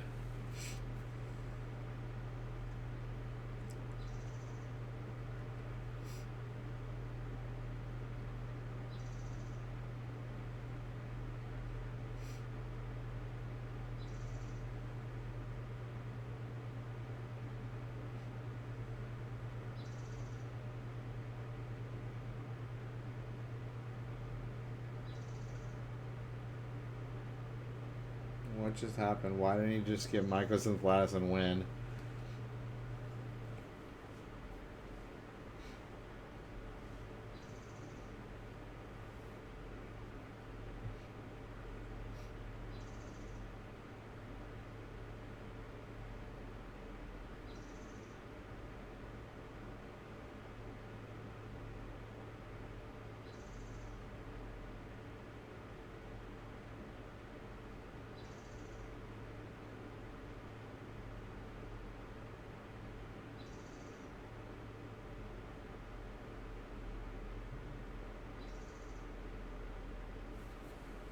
Yeah, I don't know what the deal is with this Eldrazi Tron player. I guess luck trumps skill every time though, because he just gets like he's winning anyways, just because his opponents are getting super unlucky.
So I mean, the Devoted Devastation player is looking for like, in a Finale of Devastation or a Court of Calling. Although even with that, he doesn't win. He can just make unlimited mana. So he's missing like two. He needs like two of those cards. And the Eldrazi Drawn player could have just won by getting Mycosynth Lattice last turn instead of a Sorcerer's Spyglass. Like, what? Sorcerer's Spyglass turns off one of his cards. Mycosynth Lattice turns off all of his cards.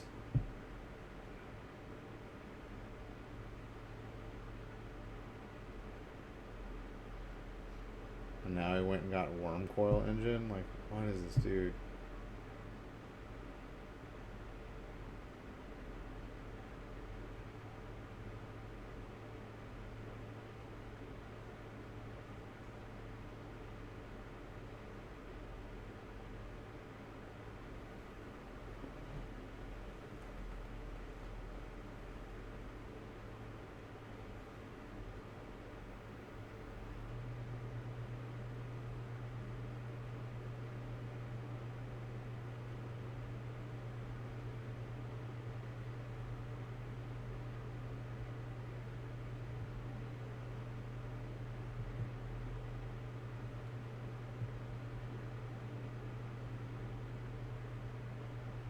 Oh, we found a Karn.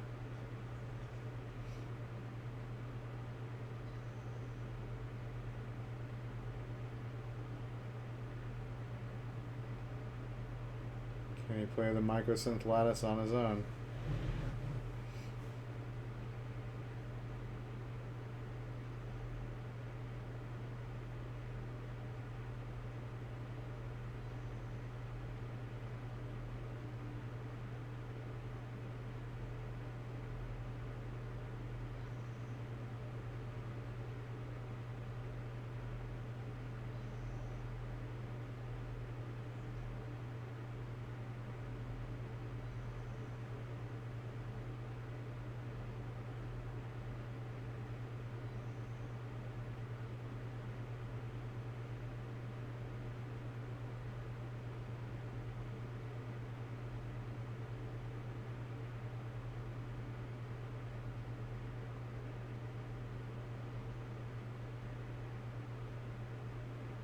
Was he getting Ensnaring Bridge? Okay.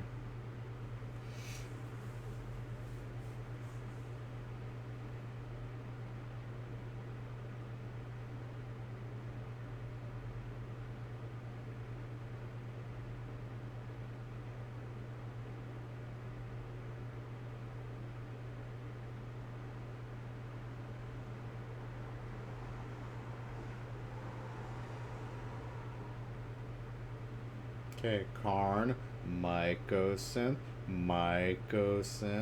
say it with me, Mycosynth Lattice, and he can't do anything.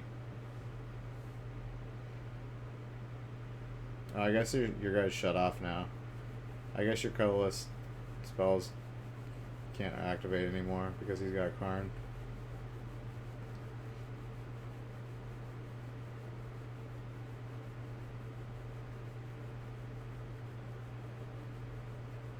Why are you counting cards in your library?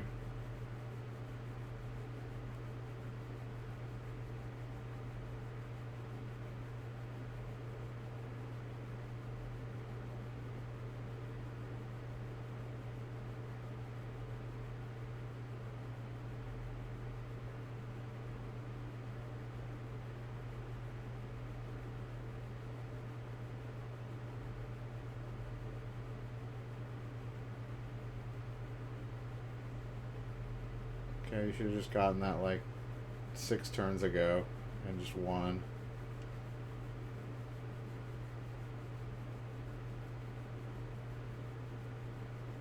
Oh my god. Stop counting decks, dude. It's not going to even come to that. Are you kidding me?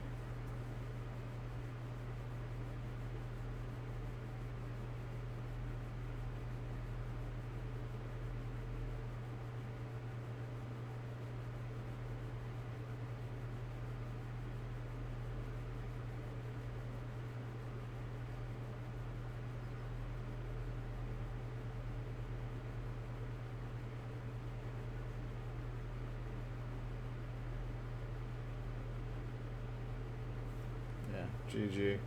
Yeah, if you had played that like 5 turns ago, it would have been GG. Not the fucking Sorcerer's Spyglass. Dude, this guy, Michael Hamilton, dude, you're not a very good player. Looks like luck prevails, though. Luck prevails over skill every time. That guy made like 4 or 5 like huge play errors in the 2 games that we watched. Yeah, monitoring Tron. God, so many Tron decks. Couple humans. Yeah, the format's so narrow right now. It's really kind of unfortunate since Modern, like,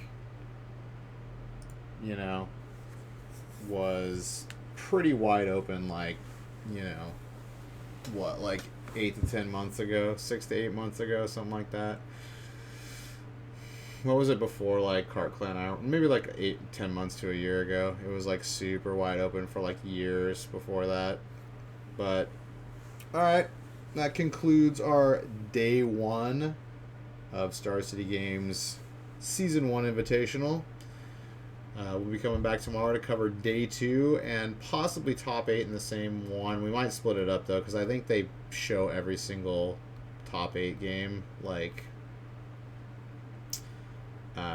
at Mythic Championships now, which is why they split it into 3 days.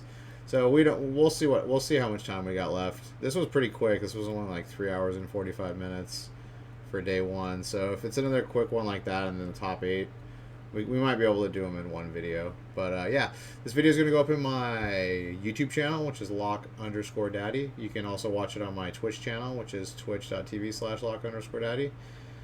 Follow me on Twitter. It's at lock_daddy1 for updates on streaming and other such things going on in my life. And yeah, see you next time.